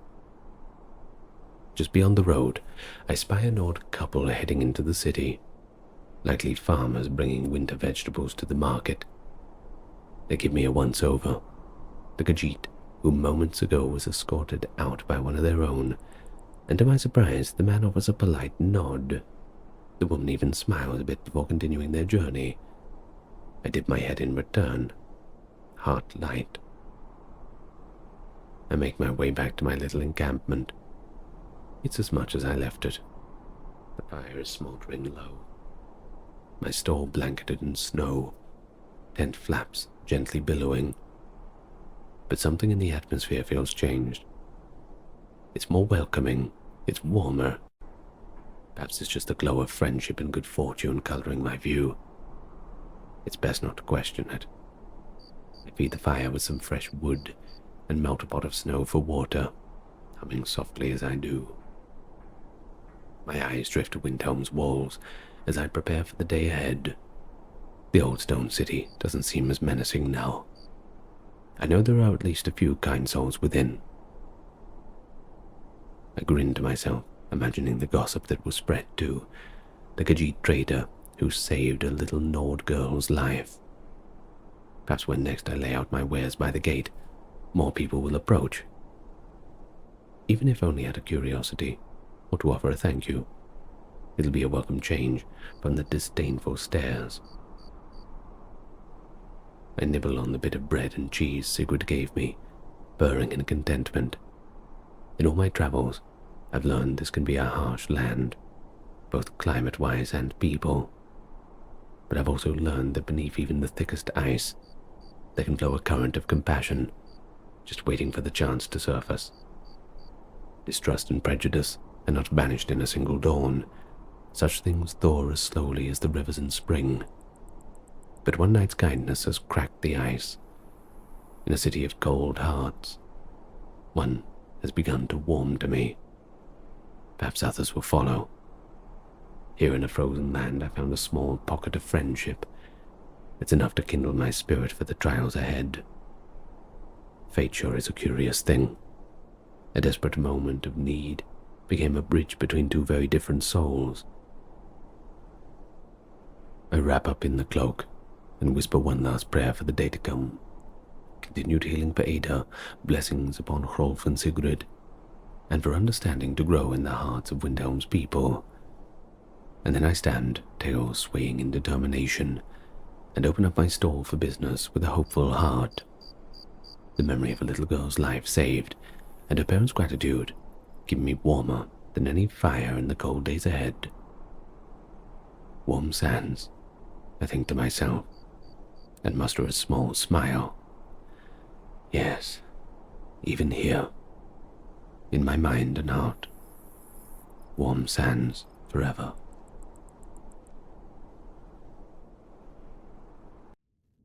The chill of the catacombs clung to my skin like a wet shroud as I crept through the darkness beneath the city of Solitude. Every step I took was measured, my soft boots feeling for the uneven stones or hidden pressure plates in that ancient floor. The stale air. It tasted of dust and decay. A reminder that these tunnels doubled as tombs for Solitude's dead. Faint shafts of moonlight speared through the cracks in the ceiling where roots had broken through, offering just enough illumination to keep me from fumbling blindly. And my heart, it thundered in my chest, and I had to force myself to breathe slowly. The greatest asset of a thief his patience. I reminded myself and repeated that mantra that I had long learned in Riften's underworld. It had taken me weeks of careful listening at the ragged flagon to catch wind of this rumor. A priceless chalice, hidden in a vault far below Solitude, a treasure supposedly lost since the War of Red Diamond. The whispers claimed it was worth a king's ransom. And for someone like me, a Dunmer far from home and hungry to prove my worth to the Thieves' Guild, it was a temptation far too great to ignore. Yet as I made my descent into the catacombs, I felt the weight of unease coiling in my gut. Rumors in the guild were often shadows hiding daggers. Could I really trust this tale? Only fools chase legends without caution, and you didn't need experience in the guild to know that. But look at me. I was already here, determined to prove that a Dunmer from Windhelm's grey quarter could snatch this prize from beneath Solitude's nose and make somewhat of a name for himself. And so I slid along a curved wall carved with faded Nordic runes. My fingertips brushed one of the engravings, a worn depiction of some long-dead hero. Perhaps the resting place of the infamous Wolf Queen Potemma.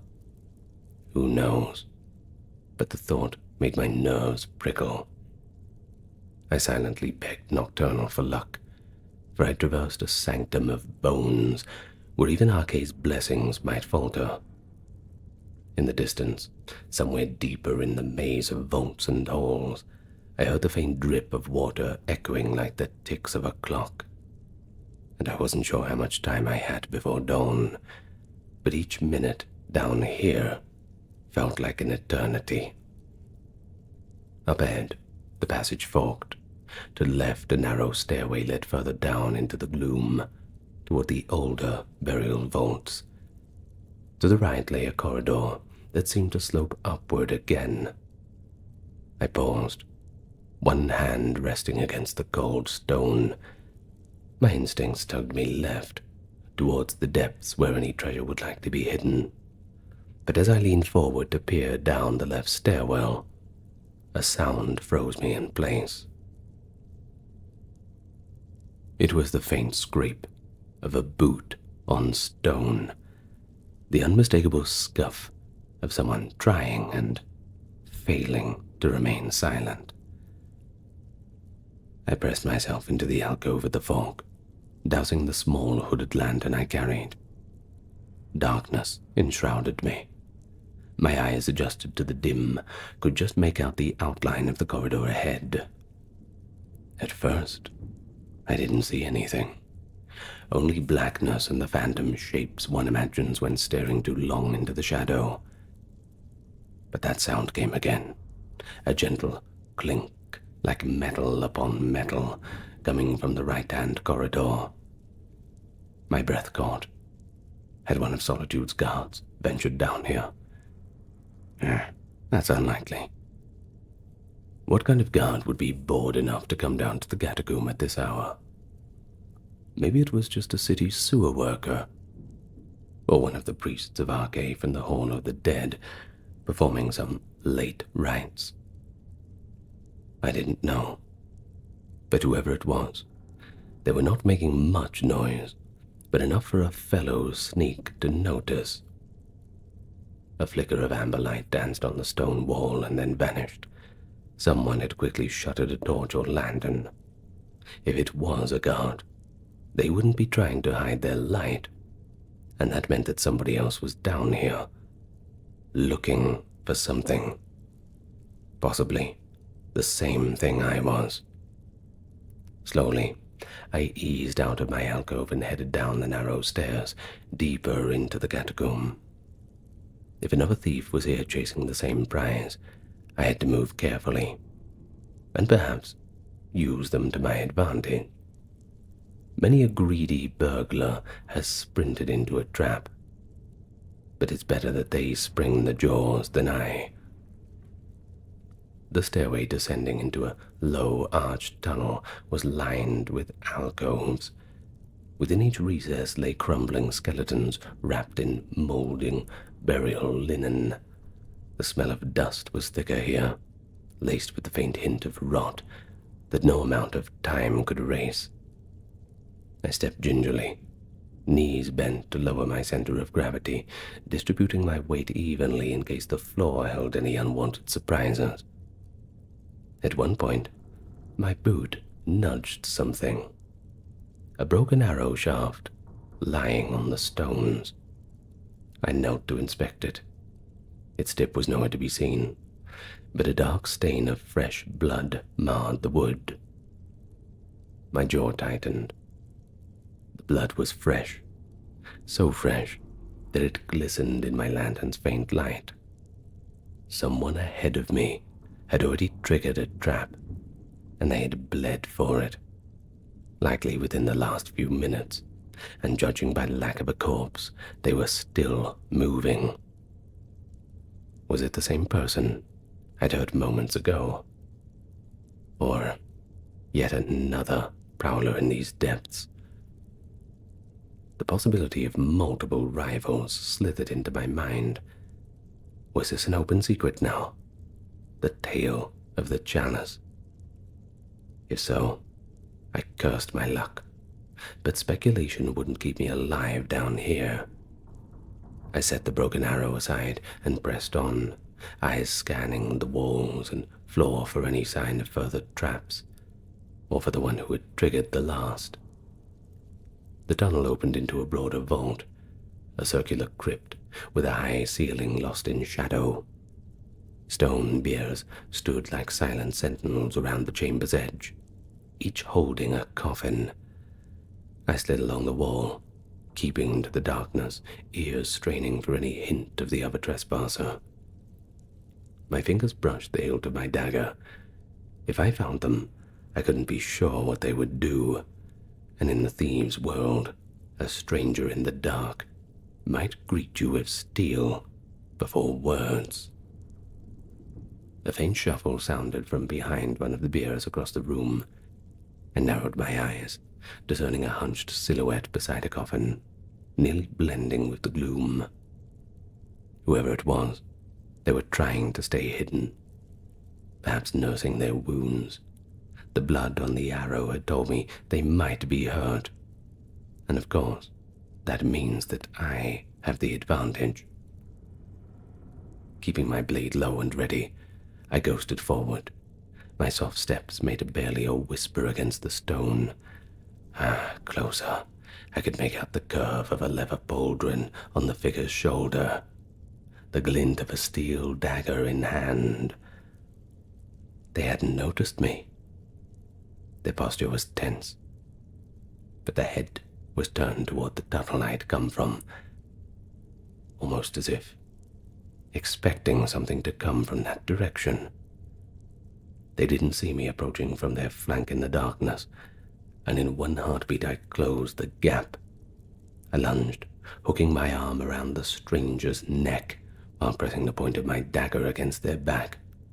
"Don't move," I hissed under my breath, trying to sound menacing enough to freeze them. But they reacted with startling speed, faster than I'd anticipated from any injured foe. The dagger in their hand lashed backward violently. I jerked aside, narrowly avoiding a slash to my thigh. We broke apart, each of us scuttling backward a few paces. So much for a clean ambush. The figure, I could now see it was a man, or rather, a Khajiit by his silhouette, and the faint glint of light catching one of his feline eyes, snarled low. Moonlight from a crack above fell across us just enough that he could have noticed my Dunmer features as well, my scarred cheek and red eyes beneath my hood. "You're no guard," I whispered, my dagger still raised. His curved ears twitched in my direction as he held his blade at a defensive pose. We circled each other, warily before the coffins. Why attack, Josar? He demanded softly, his tail flicked in agitation behind him. Before I could answer, a new sound interrupted us, the creak of a leather boot on the stair we'd come from, followed by a faint glow bobbing in the archway. I saw Josar's ears perk and his eyes dart toward the tunnel. The Khajiit swiftly snuffed out the small candle lantern he had set on the floor near his feet, plunging us into pure darkness once more. We exchanged a glance, without a word, moved into position on either side of the archway. Whoever was coming, we were not going to be caught off guard. Sure enough, footsteps approached, slow and careful. A silhouette emerged from the faint light. A figure holding a hooded lantern aloft, trying to pierce the gloom. In the dim glow I glimpsed a fur-lined cloak and the dull sheen of a drawn sword. A Solitude guard? Here, in the depths, now. The figure stepped fully into the light, sweeping the lantern in an arc. Its light grazed over my hiding spot. I held my breath, dagger at the ready. A few more steps. Just a little further. With a roar, barely above a whisper, Josar pounced from the left, and I lunged from the right. We collided with the intruder, our combined weight driving her to the ground. Her sword clattered from her grasp and skidded across the stone. They gave a startled cry, definitely a woman's voice, before it was smothered by Josar clamping a furred hand over the mouth. I wrested the lantern from her grip and shut its shutter, plunging us into darkness once more to avoid drawing any more eyes. She thrashed beneath us violently, one gauntleted elbow catching me hard in the ribs. I stifled a grunt, but even pinned she was fighting ferociously. "Get off! I'm not a guard, you fools," the woman spat, Josar's hand still over her mouth. "Guild! I'm with the guild, you idiots!" Her muffled outburst gave me pause. Wait, the guild? In the dark I could make out her face, but her voice carried the brash accent of a Riften local.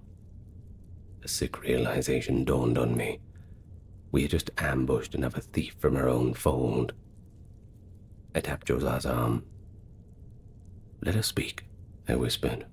He reluctantly lifted his hand from her mouth, though we kept her arms pinned.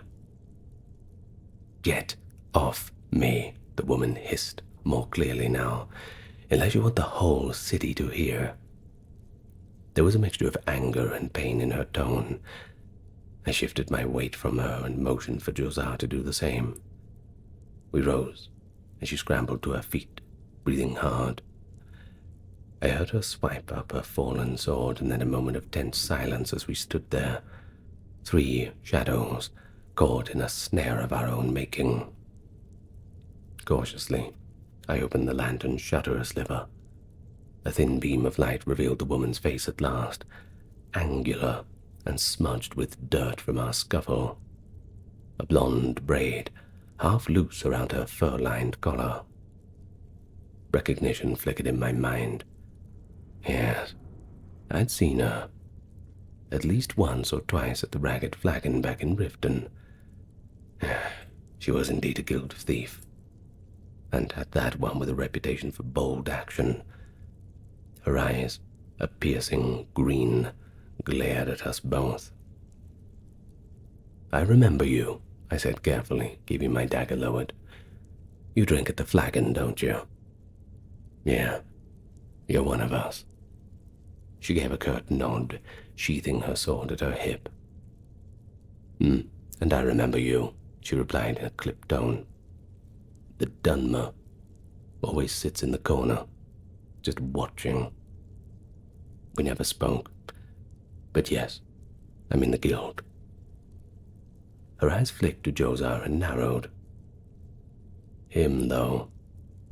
I've not seen a Khajiit in the cistern before. Josiah shrugged, his feline features impassive. This one is newly arrived to Riften. I've not had the time for introductions. But it seems we share the same goal, yes? The chalice, I said. The obvious now hung between us like a guillotine blade. We're all here for the same treasure, aren't we? She gave a bitter laugh under her breath. So much for a secret score. I should have figured. She touched a hand to her shoulder, and I noticed for the first time a dark patch of blood seeping through her leather sleeve. The arrow trap's doing, no doubt about that. They told me I might not be the only one to seek it, but I assumed they meant guards or rivals, not our own damned guild. Rumor had it, the prize was ripe for the taking, I murmured back, sheathing my own dagger, now that we seemed to have an understanding of sorts. I wasn't told outright. I just overheard it in the cistern. I thought it to be a lucky chance. Josiah nodded. This one caught word of a big score being whispered in Skyrim's underworld. This one could not resist such a lure. But it seems I am not the only one. I nodded at Josiah's words, grudgingly accepting the truth of it. We started off on the wrong foot, I said. Perhaps we should introduce ourselves properly, if only so we know what to shout when the next trap nearly kills us all. As for me, I'm Draelus. I offered my name, figuring honesty might breed a bit of trust. Formerly of Windhelm, lately of Riften. Draelus, she repeated. I'm Sylvian, Riften born and raised. She pressed a hand to the bleeding gash on her arm with a wince, currently wishing that I'd worn thicker armor. Sylvain, I acknowledged with a nod, then glanced to our Khajiit companion. He flicked his ears in greeting. Josiah is called Josiah, he said wryly, and I couldn't help but smirk at the redundant introduction. No sense in more knives between us yet. Let us find this chalice and escape these holes alive. Sylvain took a moment to tear a strip from her cloak and bind her wounded arm tightly. The bleeding slowed. We exchanged glances, an unspoken agreement settling among us from here onward that we move as one. Whatever lay ahead, facing it together, gave us a sliver of hope. We're alone. We had nearly doomed each other. And so we ventured, deeper into the catacomb, moving in a staggered line to cover each other's backs. The passages grew older still, masonry giving way to natural caverns where dripping stalactites glimmered in our lamps. Now and then, we passed rusted braziers or sconces. Long, cold, and empty alcoves. It suggested we were heading toward a more significant chamber. I suspected a large vault lay just ahead, likely the resting place of the supposed chalice. The silence between us was broken only by our cautious footfall and the distant drip of water as we pressed on toward our goal. At last, we entered that great vault. A massive stone door loomed before us, its ancient lock large and foreboding. My heart skipped. Someone had beaten us here. We exchanged alarmed looks, and then I knelt to examine the lock. It was complex, a Dwemer-made mechanism, likely repurposed from some old ruin to guard this vault. But fortunately, intricate locks have always been somewhat of a specialty of mine, and so with a deep breath I withdrew a slender lockpick and a small tension wrench from my belt pouch. Josiah and Sylvain flanked me, weapons drawn in case our activities drew any unwanted company. Minutes passed in fraught silence as I felt for the lock secrets. My first pick snapped with a soft tick.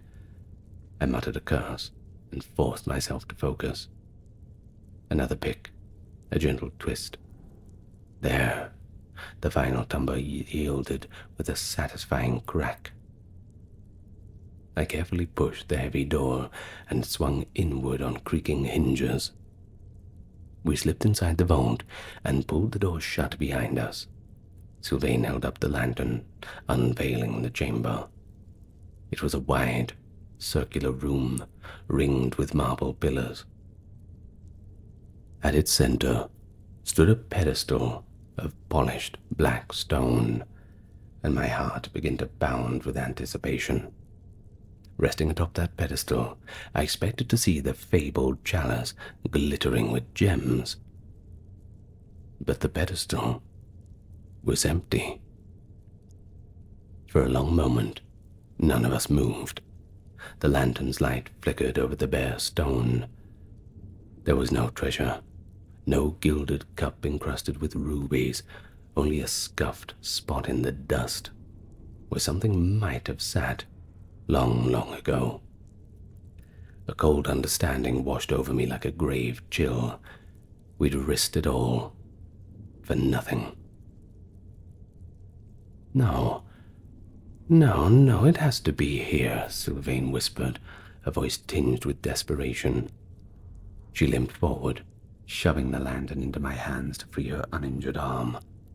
Frantically, she ran her hands over the pedestal's surface, as if an invisible prize might appear out of thin air. Her fingers, instead, found a small parchment pinned to the stone by a dagger. I stepped closer as she snatched up the parchment. Josiah peered over her other shoulder, and in the trembling light, Sylvain read the words aloud, each one falling from her lips like a blow of a hammer. "If you are reading this, then you took the bait," she read, voice flat with shock. She swallowed hard and continued, "There is no priceless chalice. Only the fools gamble." Sylvain's voice trembled with rage now. "Your greed has been duly noted. Remember, the shadows favor the cunning, not the covetous." She nearly crushed the parchment in her fist as she spat out the final line.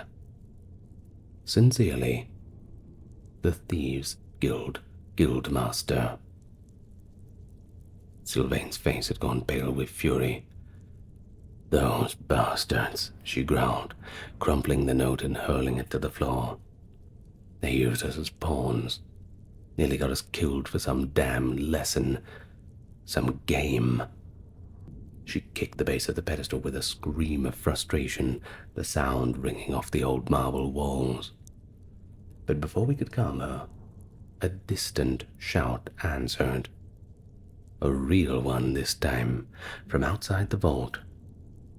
It was the unmistakable call of a guard, voices barking orders, the clatter of boots on stone.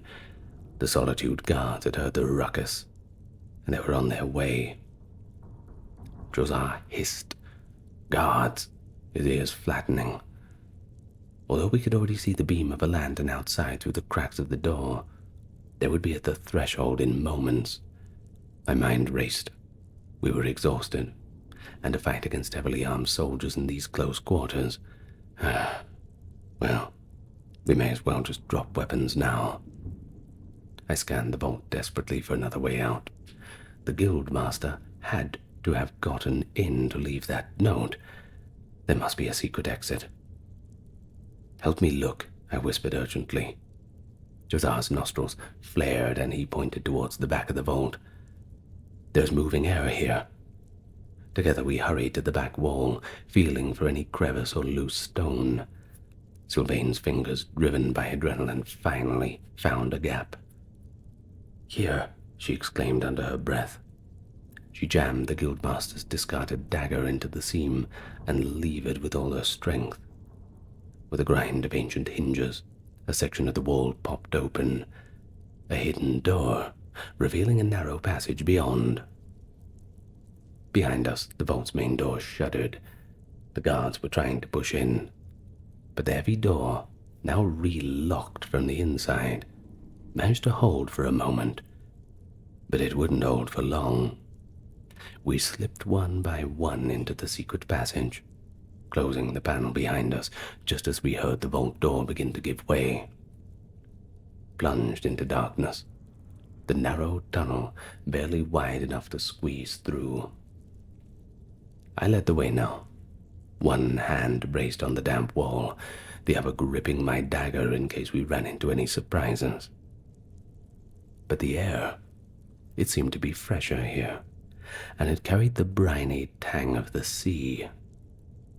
This passage was some kind of smuggler's escape route, a secret egress from Solitude's depths to the outside world. Behind us, faintly, I heard the muffled clamor of guards discovering the hidden door. A shout echoed down the tunnel. They were coming. "Run," I urged, though none of us needed the encouragement.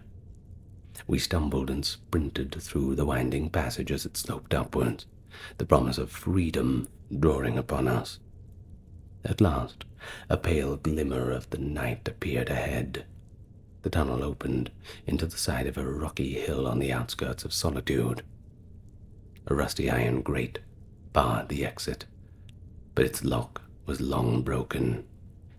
We shoved it open and burst out into the cool night air, skidding down a short embankment of grass and loose soil. But no time to celebrate. We weren't safe yet. From the tunnel behind, a helmeted head emerged, one of the city guards in hot pursuit, lantern in one hand, sword in the other. Against the moonlight, he spotted us. "Stop right there." An arrow whistled past as we dove behind a cluster of boulders. Sylvain, panting, drew her bow and sent an arrow into the guard's thigh.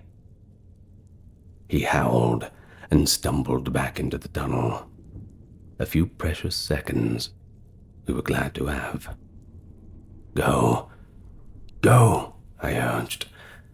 Without looking back, we fled into the night. We left that mouth of the tunnel behind and plunged into the cover of trees and rocks along the slope. The shouts of confused guards faded into the background, and the lights of Solitude's walls glimmered high above, unaware of the three shadows slipping away below. Only once we were a safe distance from the city did we finally collapse to catch our breath. Hidden in the shadow of a gnarled pine, my lungs burned and every muscle ached. But we were alive, and we were free. For a long moment, the three of us simply sat there on the dark hillside, staring up at the distant glow of Solitude's windows and the stars above. Sylvain was the first to break the silence. She let out a strained laugh, equal parts exhaustion, equal parts disbelief. By the divines, what a night.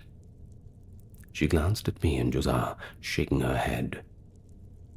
"You know, if you told me yesterday I'd trust two strangers to watch my back down in that dingy dungeon and save my hide from the Jarl's guards, I would have called you mad." Josiah chuffed in agreement. "This one feels the same. We were three fools chasing a lie. But perhaps," he flicked an ear thoughtfully, "perhaps not complete fools in the end." I turned the crumpled note over in my hands. The cruel lesson of the Guildmaster. In the faint moonlight, I could just make out the words, "Fools gamble." A bitter taste filled my mouth. But it wasn't just anger. It was a shame at my own eagerness, and oddly, a hint of pride in what we had overcome together. I folded the parchment neatly and tucked it away. "Maybe we were fools," I said, meeting their eyes. "But if this night proved anything, is that we're also survivors. The guild tried to pit us against each other, but we made it out because we had each other's backs. Sylvain managed a tired smile, wiping dirt from her cheek. Perhaps we're partners in failure. Is that it? I managed to smile too, and I replied, well, partners at least, if you'll have it. I extended a hand first to her, then to Josiah. We started this night as strangers, but I'd rather face whatever comes next with you two at my side rather than alone. Josiah's grin flashed in the darkness, his teeth a sharp pearlescent. Indeed, Josiah thinks we make a fine crew, if a cursed one. Sylvain clasped my hand briefly, her grip firm despite the night's ordeal. A fragile alliance, maybe, she said. But after what we've been through, I'll take it over nothing. And so we rose, 3 tired, dirty and bloody silhouettes against the fading stars. Behind us lay betrayal in Solitude's walls. Ahead lay the open road. We moved on, side by side, a trio of hardened thieves, tempered by folly and survival. We'd lost the treasure that never was, but in its place, we found camaraderie born of a shared danger. In the end, I suppose, that will have to be enough. This one remembers that night in Solitude. How could this one forget? A rain fell in a fine mist, turning lamplight into hazy halos and slicking the wooden piers beneath my leather boots. I kept to the shadows, behind crates, stacks of barrels, just another shadow, a skulking silhouette in a city that does not take kindly to Khajiit. My name's Josiah, by the way. I'm a moon sugar smuggler. Perhaps I'm also a fool, too bold for his own good. I'm sure you'll be the judge of that. In that midnight hour, I had a job to do. One last run of contraband under the noses of the East Empire Company inspectors. A familiar excitement pulsed through me.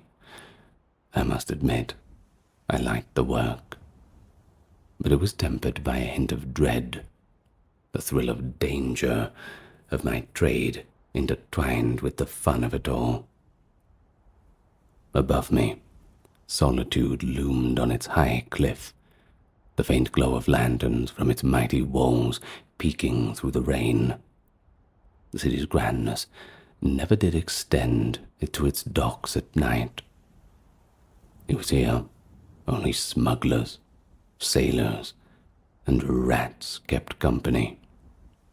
And a Khajiit like me, well, I wasn't even allowed inside the gates by day. Not unless I had official business, and not many Khajiit have official business in a city like that. But our people's trade caravans kept outside the walls. Mistrusted, unwelcome. On that shadowy waterfront, gold, however, spends as good as anywhere. Prejudice yields to profit. We're all the same when it comes to coin. And I'd carved out a little niche for myself in that darkness, though I knew every step I took in Solitude was watched by weary eyes, ready to blame the wandering cat for any missing piece of merchandise or random crime. I was an easy target. It was a hard way to live. But after all, there's no easy ways to live in Skyrim. And I suppose at the end of the day, it's better than starving under an open sky with no coin in your pockets. And so, tucked under a dock was my small rowboat, loaded with 2 chests of moon sugar. Ah, that sweet powdery smell of it. It clung to my fur even through the rain. Moon sugar, you see, it's actually illegal in Skyrim. But to my people, it is crystallized moonlight, a gift from the gods. The Nords see it a little bit differently. To them it's just dangerous skooma waiting to happen. And so, under darkness, I moved it piece by piece into Solitude for coin. It's a risky trade, but coin was the one thing keeping me warm and fed in a cold land that looked at a Khajiit and saw only a thief. That being said, I suppose I can hardly blame them. Tonight's partner in crime was Captain Morrow, if you would believe it, a stout Imperial who ran a merchant ship called the Green Rose. We had an arrangement. I'd slip him contraband to hide among his legitimate cargo, and he'd slip it past any inspections. We'd split the earnings right down the middle. Over months of quiet cooperation, I allowed myself to trust him. That was a mistake that I would soon come to regret. Greed and fear, they make for quick traitors. As I crouched beneath the pier, I waited for Morrow's signal. 2 quick flashes of a lantern from his deck. That was the signal it was to bring over the goods. But the appointed time came and went, and there was no signal. Rain drummed on the planks overhead. Something wasn't right. An uneasy prickle raised the fur on the back of my neck. My tail twitched involuntarily. Every instinct urged me that I had to stay alert. A soft scrape sounded on the wet planks behind me, and instinctively I drew a dagger out, ears flattening. A low voice hissed, "Easy, friend." And from the darkness emerged an Argonian. I knew him well from the docks. His name was Swims. Swims in mist. I let out a breath I'd been holding. Swims often traded in whispers and secrets around Solitude's harbor. If anyone knew what was afoot tonight, it'd have to be him. Relief and weariness, it flooded me all at once. "Swims, what are you doing here?" I whispered, sheathing my blade. My nerves were taut as bowstrings. Swims in mist eased a little bit closer, rainwater glistening on his green-black scales. He offered his classic toothy grin. "I might ask you the same, Jazir," he replied softly. "But of course, there's no need. I already know. Moving moon sugar tonight, yes?" My tail flicked impatiently. "This one does not like being snuck up on," I murmured. "If you've come to buy, you're late." Swims gave a quiet chuckle. "Not buying, my friend. Warning." He leaned in, his voice dropping to a conspiratorial rasp. "Your Imperial friend, Captain Morrow, I hear that he's been meeting with East Empire inspectors tonight. They shared a bottle of brandy in his cabin earlier. Seemed awfully friendly." A cold knot formed in my stomach. Inspectors and Morrow sharing drinks? That was not part of the plan. I whispered back to Swims, "Are you certain? You have to be sure." The Argonian nodded.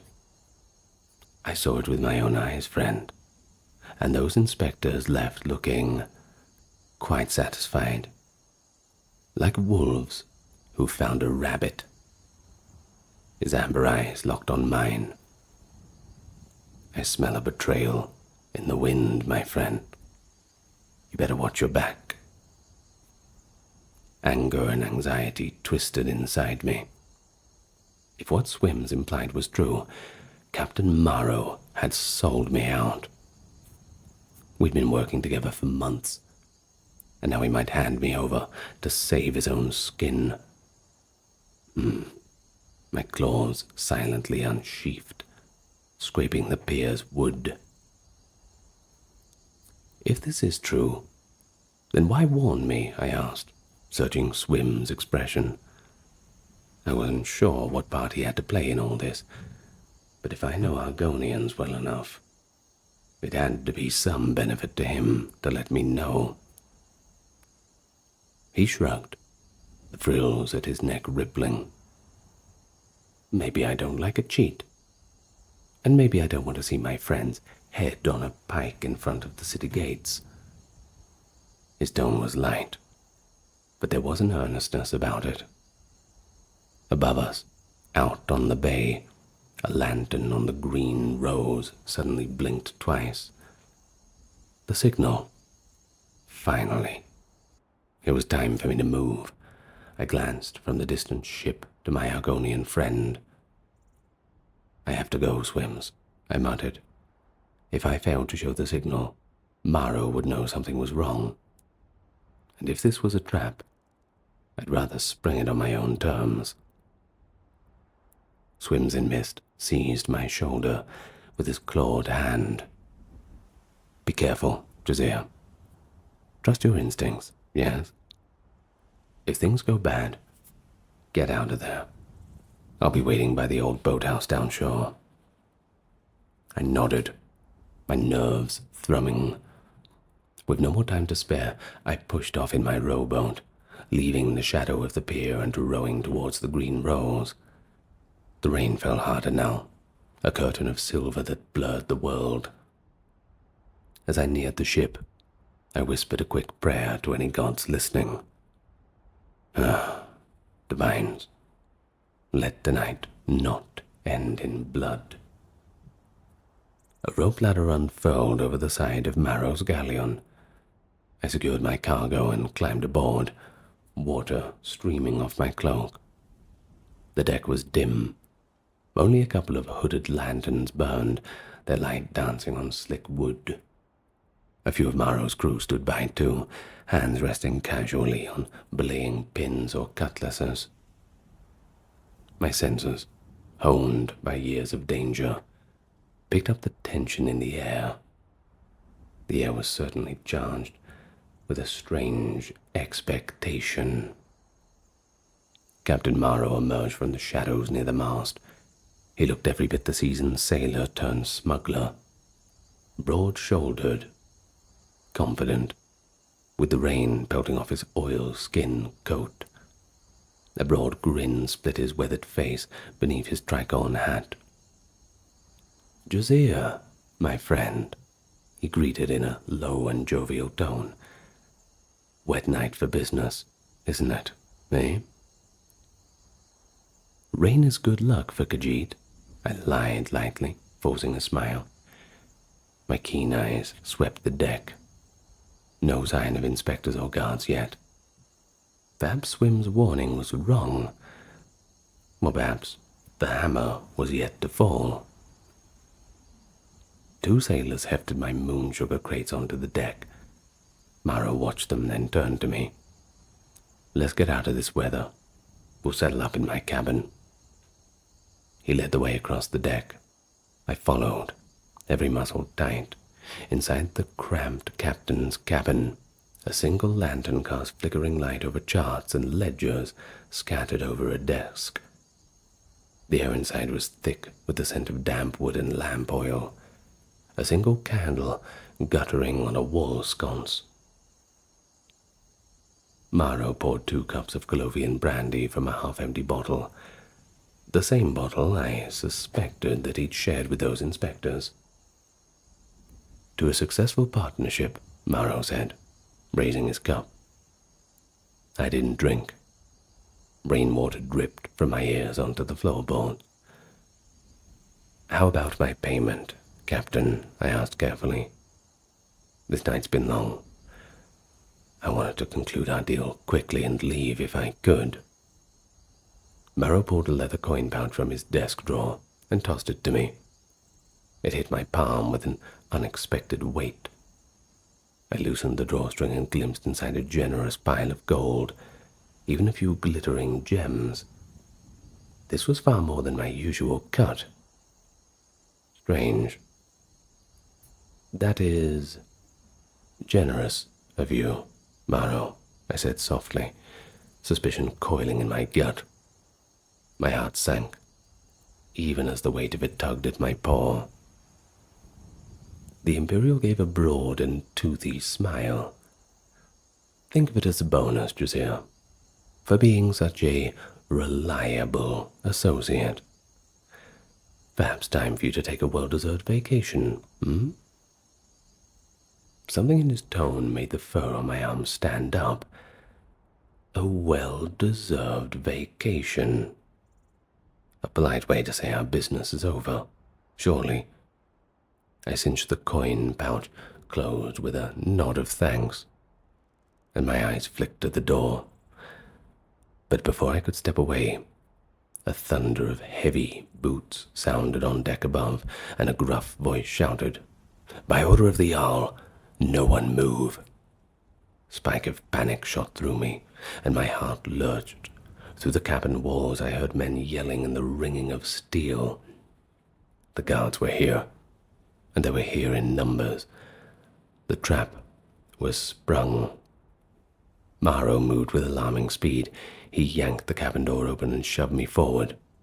"This is him," he bellowed, pointing at me. "The smuggler you want. I caught him in the act." I stumbled out, rain and torchlight hitting me all at once, and in an instant the extent of Marrow's betrayal was laid bare. Half a dozen Solitude guards swarmed the deck, mail armor gleaming. One had already pried open a crate, revealing the moon sugar inside.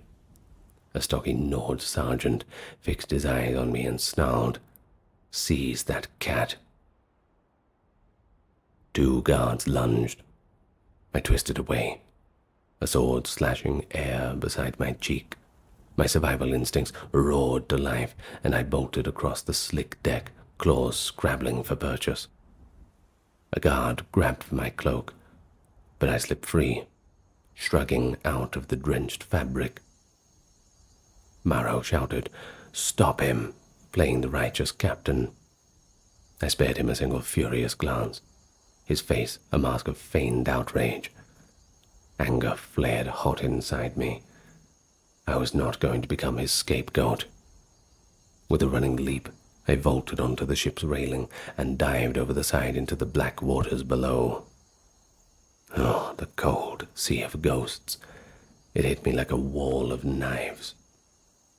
I plunged deep, the world in icy silence, broken only by the thud of my racing heartbeat. The shock nearly drove the air from my lungs. Kicking to the surface, I gasped for air. Above, lantern lights bobbed and voices shouted, pointing to where I'd broken the water.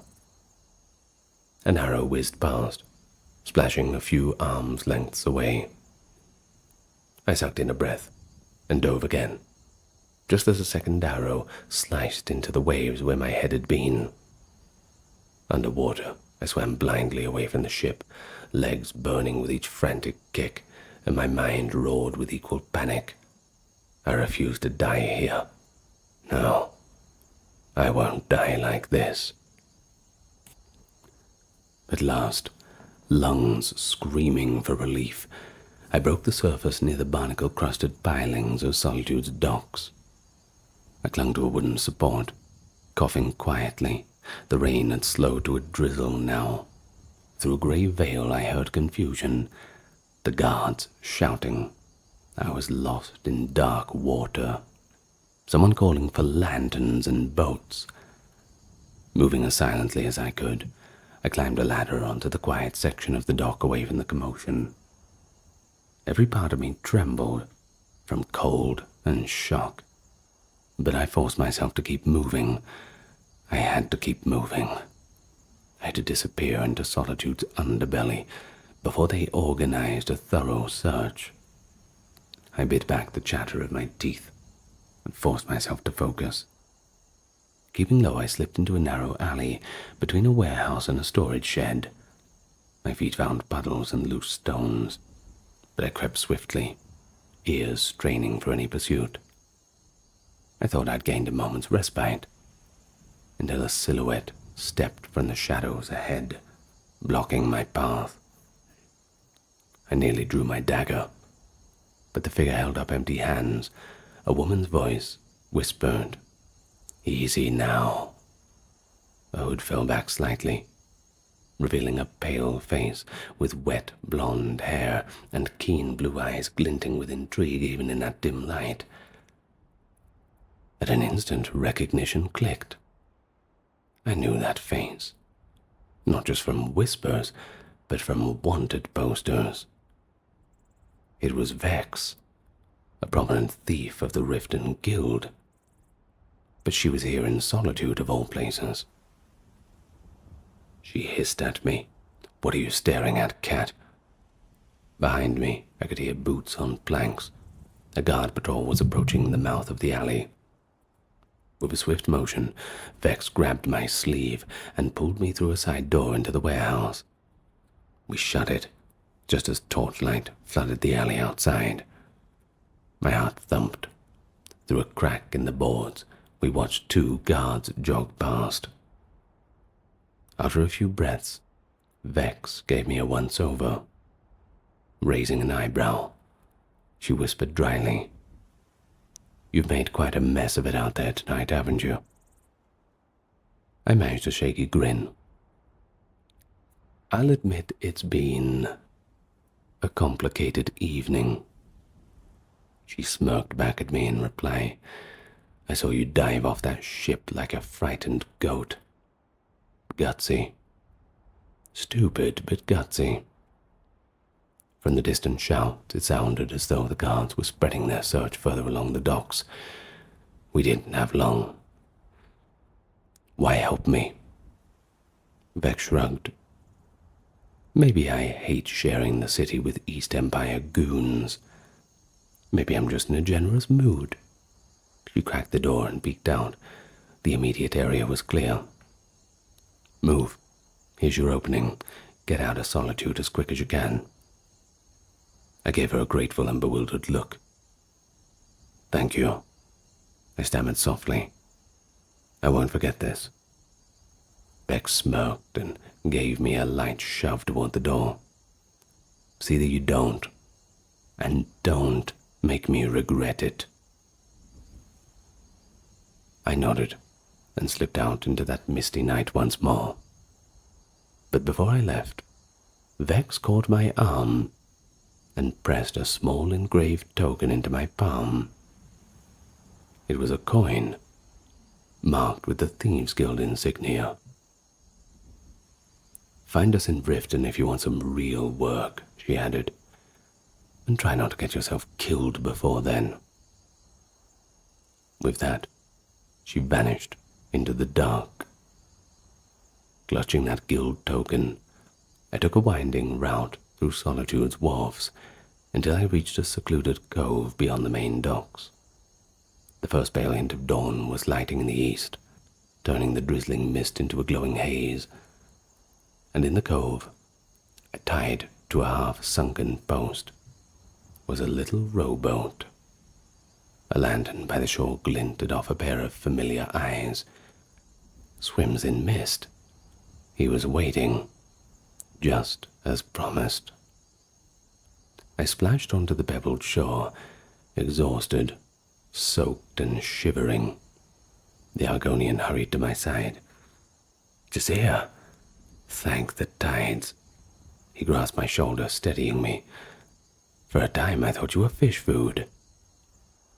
"Not yet," I croaked, managing a weak chuckle. "Captain Marrow?" Swim's grin showed sharp teeth. "In irons."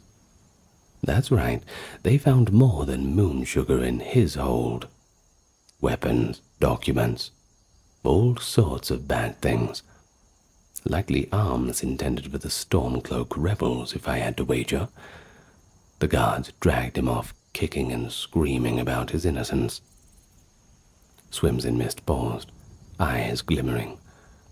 The city owes you thanks, actually. Even if they don't understand it or won't give it. I sank down on an old crate, adrenaline finally ebbing and leaving me drained. He nearly had me too, I murmured. My gaze drifted to the horizon, where Solitude's outline perched high on its cliff, oblivious to the small drama that played out below. The grand city, with its blue palace and stone arch, looked serene, its nobles unaware of the wet, bedraggled Khajiit, catching his breath far beneath their feet. Swims in Mist crouched beside me. I'm truly sorry it came to that. I tried to warn you, he said, remorse plain in his voice. But I know it wasn't enough. You did warn me, I agreed, meeting his gaze. There was an earnest guilt there. Without you, Swims, I'd be in chains or dead. And believe me, I won't forget that. The Argonian hesitated, then reached into his satchel and pulled out the parchment sealed with the crest of Solitude's court. Rain mottled the edges. There's something you should know, he said quietly, handing it to me. Puzzled, I broke the seal and unrolled it. My eyes widened as I read. It was a letter of commission, marking Swims in Mist as an informant under Thane Erikur's employ, tasked with exposing Captain Maro's treasonous smuggling of weapons. It mentioned using any pawns necessary to draw the captain out. I exhaled slowly. Anger dawned first, and then a little understanding. So, my life was just bait to you, Swims. You'd have let me drown if it meant catching him. Swims in Mist looked away, unable to meet my eyes. Erikur wanted Maro caught red-handed for his own reasons. You have to understand the moon sugar was an opportunity, a way to force Maro's hand and get the guards involved. I pushed him to act against you, so his bigger crimes would surface. He bowed his head. I did not intend for you to be harmed, you gotta believe me. I left what help I could. But, yes, you're right. I used you as bait. A bitter laugh escaped me. I'd been a puppet in a game between a corrupt noble and a corrupt captain. Solitude's underworld had played me from both sides. It stung. Yet at the same time, I was alive. And as for Maro, well, he was not likely to trouble anyone ever again. I reached out and clapped Swims on the shoulder. Not gently, but not angrily either. You know, you could have told me, Swims, I said. I could have, but you would have ran, he replied, finally meeting my gaze. And Maro, well, he would have escaped justice. I couldn't risk that. He placed a pouch into my hand. Amazingly, it was the coin pouch that I'd nearly lost in the fray. He must have recovered it. I made sure you weren't fully empty-handed. He looked relieved that I haven't throttled him on the spot. Dawn was breaking properly now. Light spilled over the quiet harbor, painting the mist in gold. He asked me in a low voice, I suppose you'll just vanish now. I stood, tucking the coin pouch and Vex's token safely away. Like a ghost? Of course I will. Skyrim's broad. I'll find another corner to haunt for a while. Maybe down in Riften. I hear the climate's not bad for Khajiit. I flashed the token briefly. Swim's eyes narrowed with a knowing glint. Good. Very good. You'll find your feet. He held out his scaled hand. I gripped it firmly. The Argonian and the Khajiit, two of the beast races, an unlikely friendship forged in truth and lies. Take care, swims in mist, I said, releasing his hand. The currents in these waters are colder than they seem. Watch you don't get pulled under. I think it was kind of the metaphor that those Argonians like to use. He bobbed his head in appreciation. And you, Drusilla, may your path be soft under your paws and your shadows long. I pulled up the hood of my borrowed cloak and turned away from the harbor toward the road leading out of Solitude. My tail swayed behind me, every step carrying me farther from the city that had nearly been my doom. I felt battered, tired, but that feeling of freedom always overcomes it. I'd stared treachery in the face, and I'd lived to tell the tale. As I walked into the fading mist of morning, I realized that I had a story that would carry forever. A cautionary tale of contraband in the capital of Skyrim, of trust misplaced and hard lessons learned. And if ever I'd tell it over a tankard of mead to a new friend, I'll raise a toast to the ones who double-crossed me, and to those who helped me escape.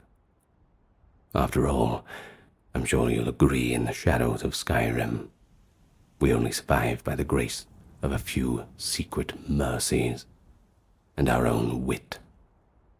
By the time the sun peeked over those trees, I was long gone. With every step, the weight of Solitude's treachery lifted further from my shoulders, and a new adventure awaited me on that open road. I hope this time I can meet it on my own terms. Warm sands to you, friend. Warm sands.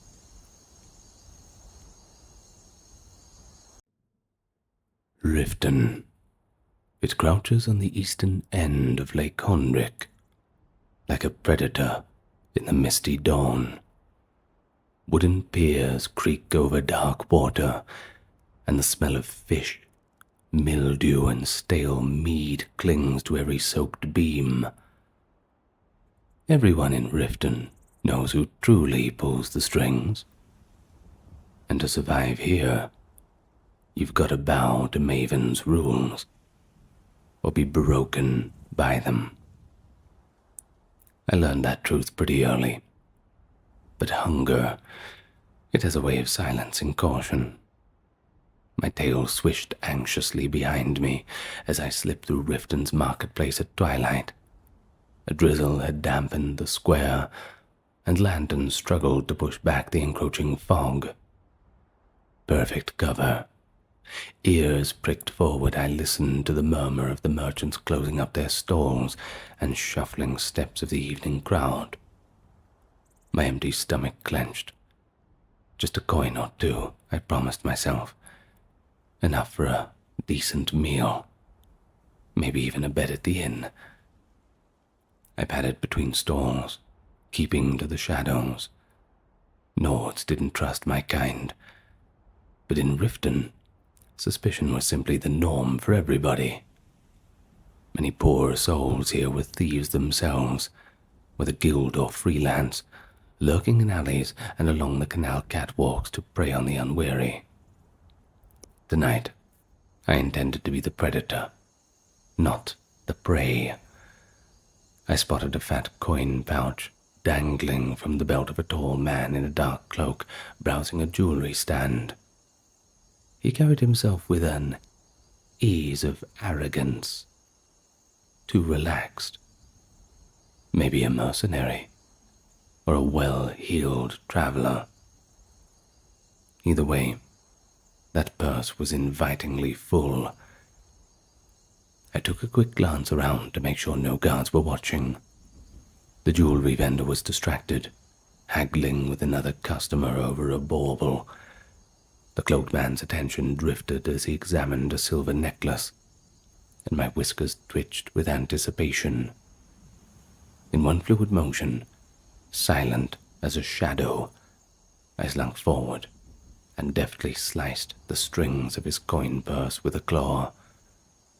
The heavy pouch dropped into my waiting palm. A quick cut and snatch. Almost too easy. By the time he noticed the tug, I would be lost in that settling fog. That's what I thought. But that night, I made a mistake. I picked the wrong pocket. "Got you, you little sneak," a voice like gravel snarled at me. A powerful hand seized my wrist before I could slip away, and my heart leaped into my throat. The man spun around with alarming speed, yanking me closer. His hood fell back. It revealed a scarred, gnawed face and pale, cold eyes. He grinned without warmth. I twisted, panic surging, but his grip was like an iron chain. "In broad daylight, in Maven Blackbriar's city, you dare it," he hissed, hauling me half across the jewelry stall. The vendor recoiled with a startled cry as the Nord slammed me against a wooden post. A few nearby shoppers hurried away, suddenly very interested in anything other than our struggle. Such scenes, they were not uncommon in Riften. It was often wiser to mind one's own business. Pain flared across my back. I bared my teeth. "No harm meant," I stammered. In my fright, my voice shook, and my mind raced. Who was this brute? Not a city guard. He didn't have a uniform, just a travel-stained leather cuirass reinforced with steel plates. A sellsword, perhaps. I tried to yank free, but damn it, he was strong. He only tightened his grip, crushing my wrist until my fingers went numb and I dropped the dagger. His eyes flicked to my hand and then to my face. A glint of realization crossed them as he took in my Khajiit features and ragged cloak. "Well, what do we have here?" he muttered. With his free hand he reached into his cloak and produced a short steel blade, which he brought to hover menacingly an inch above my throat. Do you know what the Blackbriars do to little gutter thieves like you?" he whispered, breath hot with the scent of ale. My stomach turned to ice. Of all the people in the city to target, I had to rob an agent of the Blackbriar family. How could I have been so stupid? The symbol engraved on his gauntlet, a Blackbriar heart, left no doubt. Maven Blackbriar's reputation was as dark as midnight. If this man worked for her, my life was dangling by a thread. "Please," I rasped, raising my free hand in surrender. The tip of his knife pricked the fur under my chin. "I meant no insult. I'm just so hungry." A pathetic excuse, but it really was the truth. He sneered. "Then you should have kept your paws to yourself, you damn cat." His blade pressed a fraction harder, enough to draw a bead of blood, and I winced. Around us, the market square emptied rapidly as sensible folk made themselves scarce. A few guards loitering by the gate cast glances, but they did nothing. Either they hadn't noticed, or they didn't care. You see, in Riften, the guards often turned a blind eye when Maven's people handled business. Desperate, I blurted out, "Perhaps we can make a deal." My voice came out thin and shaky. I have skills. Quick hands. That's why you caught me, yes? I can steal things, retrieve things for you. It wasn't prideful, but begging for mercy rarely worked on men like this. A job, though. If he thought I could be useful, He might spare me. The Nord's brow slightly lifted. He eased the knife a hair's breadth from my throat. Quick hands, He looked me up and down, weighing the idea, and after a moment he released my wrist. My arm throbbed where he had gripped it. I remained pinned between his solid bulk and the post, but a spark of hope flared in my chest. Maybe you can be use of us, he said slowly. His knife remained poised, though. Our kind of work, it can always use a clever thief. And then he leaned in, lowering his voice to a deadly hiss. But make no mistake, you're already a dead man walking. Do this task I give you, and I might let you keep your miserable life. Fail, or run, and you will beg for death with what I will do to you. I swallowed hard, ears flat against my skull. Understood, I croaked. The blade at my throat had a convincingly sharp argument. Who could resist? The Blackbriar agent nodded. Good. He finally withdrew the knife and straightened up, though he kept a firm grip on the scruff of my cloak. There's a certain ledger that has gone missing. Records belonging to someone who thinks they don't have to pay Maven her due. We need that ledger back. And you, little dirty sneak, you are going to steal it for us. I blinked, adrenaline still pounding in my ears. A ledger. A bunch of paper bound between leather.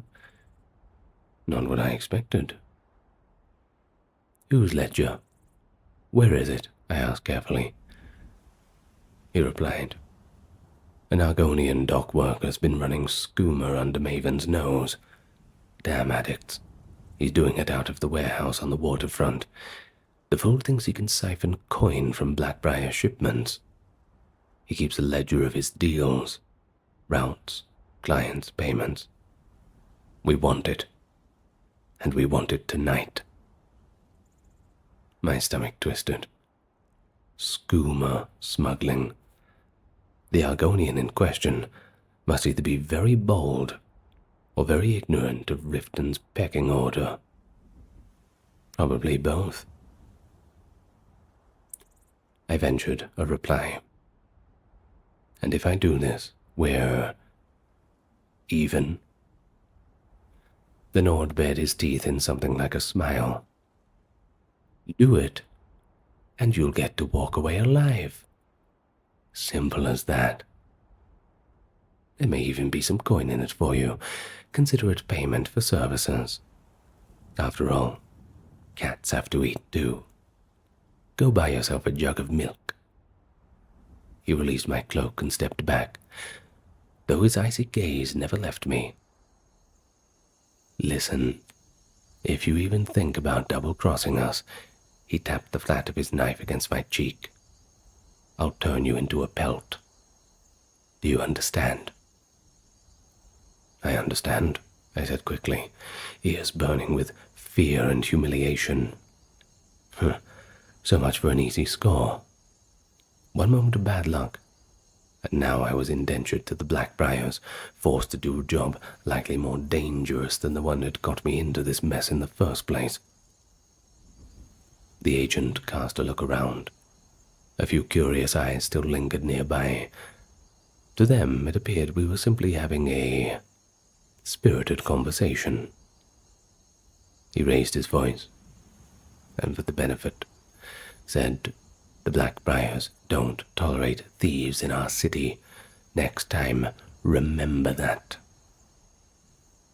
With a final shove that sent me stumbling to my knees, he snatched up his reclaimed coin purse and stalked off into the foggy evening, as if nothing had happened. I stayed crouched on the cobbles, rubbing my bruised throat and trying to collect myself. The market square was nearly empty now, A stray dog trotted past, nosing at the scraps left by vendors. Somewhere in the distance, the last light of sundown glinted on Riften's wooden gables. I drew a shaky breath. I had no illusions about my situation. If I failed to get that ledger, or attempted to flee, the Blackbriar's reach would find me, whether by this thug's hand or another's. And if I succeeded, maybe they would let me go.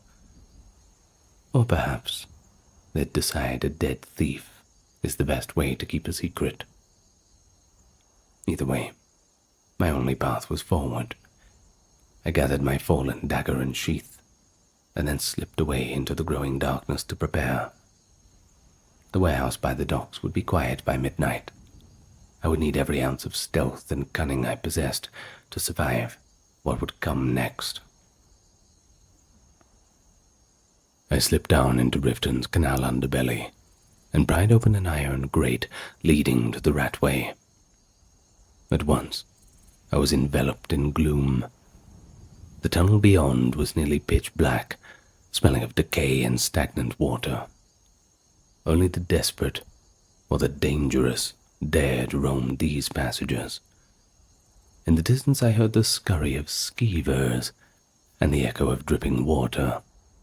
Keeping one hand on the slimy wall for guidance, I navigated the twisting corridors by memory and touch. Once or twice I glimpsed the movement in the murk, a ragged beggar huddled in an alcove, a pair of eyes watching from a side tunnel. But no one challenged me. Before long, I arrived at a heavy wooden door set into a mossy stone arch, exactly where I knew it would be. This was the back door to the waterfront's warehouse cellar. Of course, it was locked, but a simple iron lock was hardly an obstacle. I fished out my lockpicks and a tension wrench. My nerves steadied with the familiar task. After a few moments of delicate pressure, a soft click echoed in the silence. So satisfying. I eased the door open and slipped through into the smuggler's den. Dim lantern light flickered in the storage cellar, illuminating crates and barrels stacked haphazardly. I crept into the shadows behind a column, listening. Above me, I could just make out muffled voices and footsteps on the warehouse floor. At least 2 or 3 people were upstairs. With luck, I could retrieve the ledger without drawing their attention down here. That was the moment that I suddenly heard the scrape of a hatch from the ceiling of the cellar.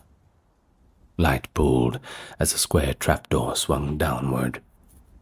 I pressed myself flat behind the column as 2 figures descended the ladder into the cellar. One was an Argonian, in a well-tailored leather coat, clearly the leader, and the other, a lanky Breton man with a lantern. I watched silently while they crossed a rickety shelving unit on the far wall.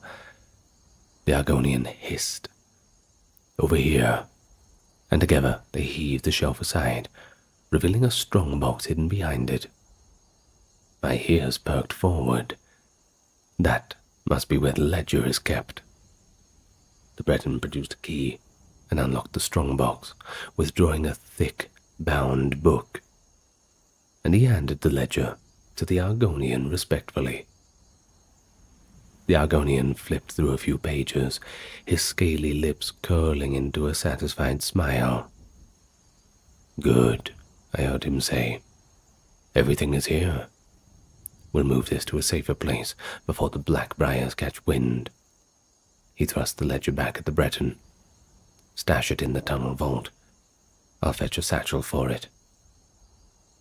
The Breton nodded obediently as the Argonian climbed back up the ladder and disappeared through the hatch.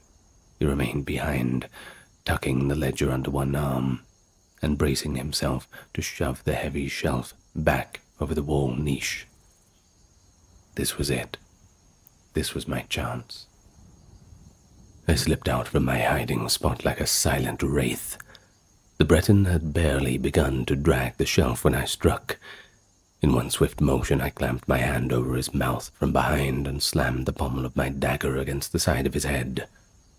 He let out a muffled grunt and collapsed to the stone floor without so much as a scream, knocked senseless.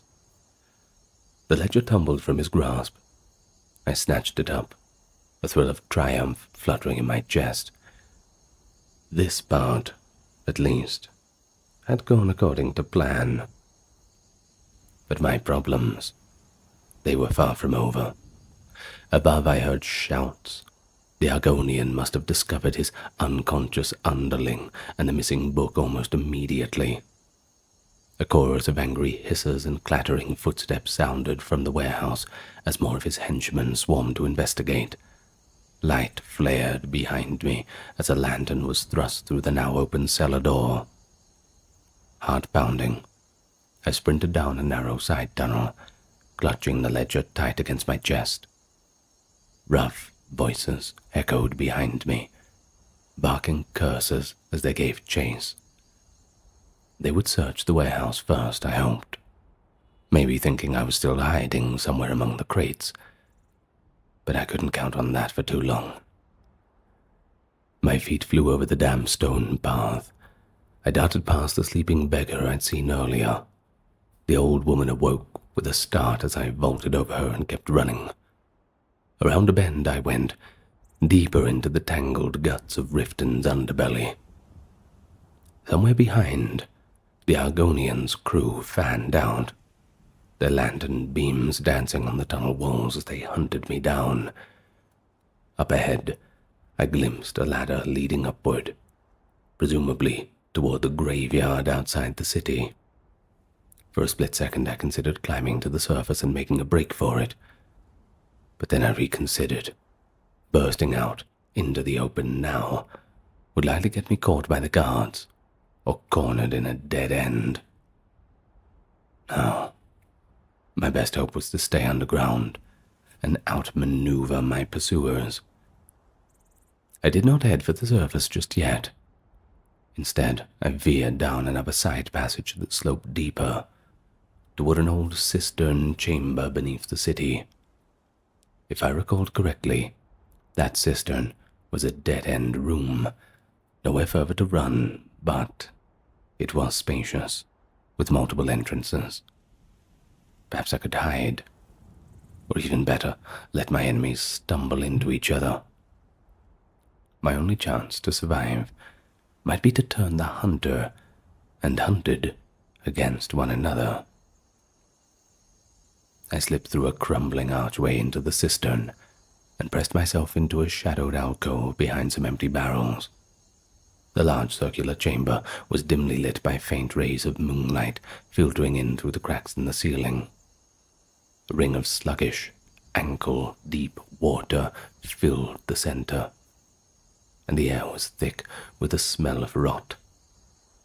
I drew my dagger and waited, every muscle tensed. Moments later, echoing footsteps announced the arrival of my Argonian pursuers.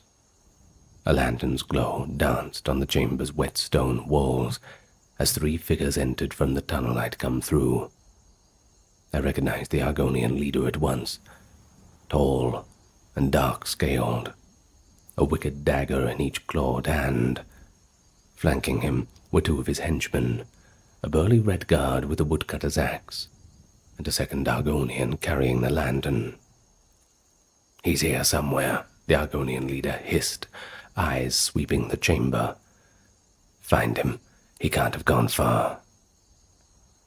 The red guard and the other Argonian began to spread out along the cistern's edges, their boots splashing in the shallow water. They peered behind columns and crates, weapons at the ready. I held my breath and pressed further back into the alcove, trying to become one with that darkness. My heart hammered against my ribs. If they found me, I knew I stood no chance in combat against 3 of them. But suddenly, a new sound echoed from an opposite tunnel. Heavy boot steps and the cling of metal armor. Another group was approaching the cistern from the direction of the canal on the other side. My pursuers froze, and I saw the Argonian's frills twitch in surprise. We all listened. A deep male voice came out from that far tunnel, dripping with smug authority. Well, well, it looks like I'm not the only one down here tonight. A second later, a familiar scarred Nord stepped into view, sword at the ready. Silar, the Blackbriar agent. He had come, and he was not alone.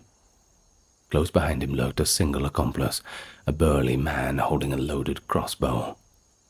They must have entered the ratway from another access and followed the commotion. The Argonian bared his fangs in a snarl, gesturing sharply for his men to regroup.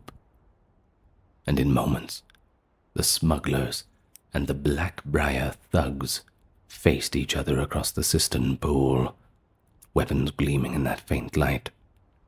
And caught between them all, unseen, was me. Silar's cold eyes flicked over the Argonian and his henchman. He smirked. This isn't your territory, lizard. Why don't you hand over Maven's ledger before someone gets hurt? The Argonian hissed back in equal measure, leveling his daggers. Blackbriar dogs in my den. You're a long way from the meadery. Come and take it if you can, Nord. For a brief moment, silence hung in the stale air, and then Silar lunged forward, blade arcing toward the Argonian's neck. The cistern was a scene of chaos. The crossbowman fired a bolt with a resounding twang. It struck the Redguard henchman in the ribs, puncturing through his leather cuirass.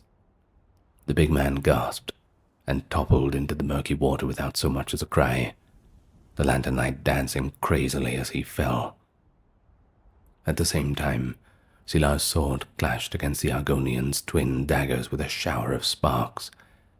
They strained, face to face, that old Nord brute's strength against that Argonian agility. I shrank further into my alcove as the battle raged mere yards from my hiding spot. Steel rang on steel.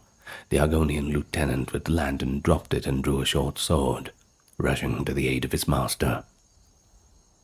Silar's crossbowman tossed aside his spent bow and met the charging Argonian with the blade of his own.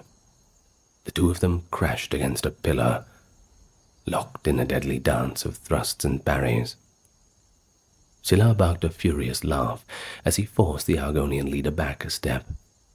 You should have stayed in the shadows where you belong, he snarled at him, hammering blows at the Argonian's defenses. The Argonian said nothing, teeth bared in effort as he met Silar's strikes with his daggers. He fought with lithe, lethal grace, but Silar's onslaught, it was relentless. The Nord brought his sword down in a heavy chop that the Argonian only narrowly deflected, the blade grazing his side.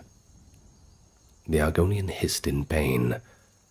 I saw dark, green-tinged blood stain on his tunic.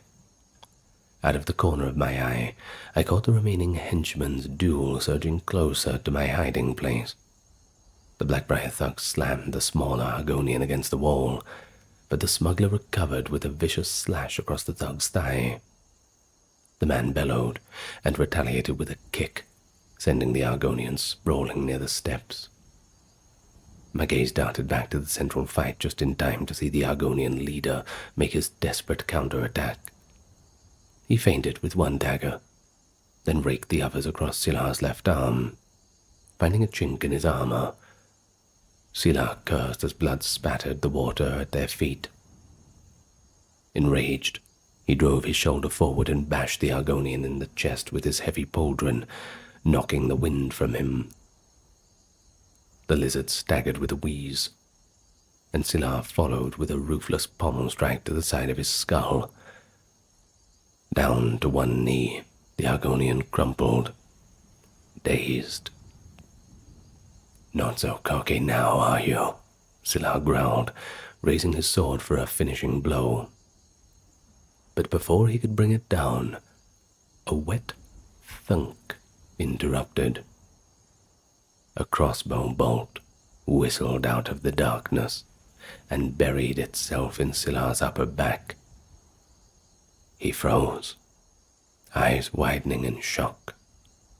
The Argonian lieutenant had retrieved his fallen lantern and, incredibly, managed to reload a crossbow during the fray.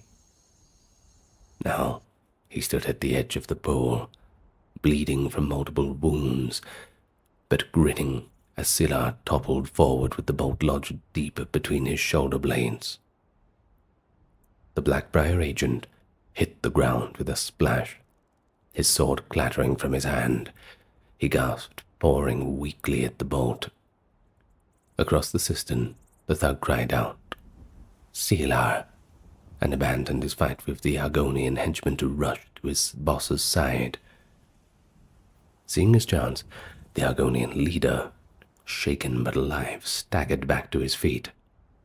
Green blood trickled down the side of his face, and he clutched his bleeding side, but his golden eyes blazed with a fierce resolve. With a roar, he hurled one of his daggers across the cistern. The spinning blade embedded itself hilt deep in the crossbowman's throat, cutting off the man's shout. The thug gurgled and collapsed beside Scylla's fallen form. For a heartbeat, the only sounds were Scylla's ragged, wheezing breaths and the drip of water from the chamber walls. The Argonian leader limped forward, retrieving his thrown dagger from the dying crossbowman with a jerk. Scylla rolled onto his side, coughing wetly, his eyes dimming with pain, locked onto the Argonian standing over him. The Argonian tilted his head, perhaps considering a final strike. But instead, he simply watched as Scylla Blackbriar shuddered and spat blood, the deadly bolt still protruding from his back. This isn't over," Scylla rasped, voice barely audible. With a last effort, he reached for his knife at his belt, but his strength failed. Maven's fearsome enforcer sank face first into the filthy water, dead. The Argonian let out a long breath, swaying on his feet. Of all those who had entered the cistern, he alone remained. He glanced around at the bodies of a friend and foe alike, strewn in the flickering lantern light. Victory. It came at a steep cost. He was gravely wounded and utterly alone. He staggered to the edge of the cistern, pressing a three-fingered hand to the gash in his side. I watched from the shadows as he coughed, trying to catch his breath. And in that moment, I actually felt a pang of pity for the Argonian. But I wasn't foolish enough to reveal myself. He was still armed, and I still had the very ledger that had caused all this trouble in the first place. At length, the Argonian cast one last hateful look at Scylla's lifeless corpse, and then lurched away down one of the dark tunnels, leaving that scene of slaughter behind. His ragged footfalls faded into the silence, and once they were gone, I was truly alone. I realized then that I was trembling. Somehow, against all odds, I was still alive, crouched, unseen amid the wreckage of two criminal forces that had destroyed one another. Clutching the stolen ledger tight to my chest, I knew I had to get out of Riften, before anyone else found me, that is, guard or otherwise. Without further delay, I slipped away down a side passage, disappearing into the labyrinth of the Ratway, before reinforcements or authorities could arrive. Dawn was cresting over Lake Honrick as I slipped out of Riften, The city was already buzzing with rumors of a bloody clash in the Ratway overnight. Whispers that the Blackbriars and some rival gang had slaughtered each other beneath the streets. Neither faction ended up with the prize they sought. And me, I walked away alive, and a good deal richer. Silar's own coin purse, the very one that I tried to cut from his belt in the market. I managed to pick it off his corpse. It now jangled at my hip, filled with gold. But I also carried the ledger that had caused all this bloodshed, tucked safely in my satchel. Perhaps I'll send it anonymously to the Jarl, or a guard captain as a final jest, or simply keep it as insurance against the Blackbriars. Either way, my part in this deadly drama is over. I followed a winding forest road eastward, putting Riften's wall steps behind me. My bruises ached with each step, but the pain was tempered by the crisp morning air and the simple joy of being alive. Over the last day, I had been caught between a powerful crime family and a cunning smuggler, and by wit and luck, I played them against each other. In Riften's underworld, that was the only way to survive. Now, with the sun rising at my back, I was free. No strings attached, no dagger at my throat. I didn't look back at Riften. Let the Blackbriars and what remained of the Argonians' crew scour the shadows for their missing ledger, and curse the Nameless Khajiit that slipped through their fingers. I would be long gone. The coins in my pouch clinked softly with each stride, and the open road beckoned. In Skyrim's cold, grey world, coin and freedom are as close to victory as one can hope for. And so, with a final flick of my tail, I vanished into the golden light of dawn, just another shadow fading from the streets of Riften.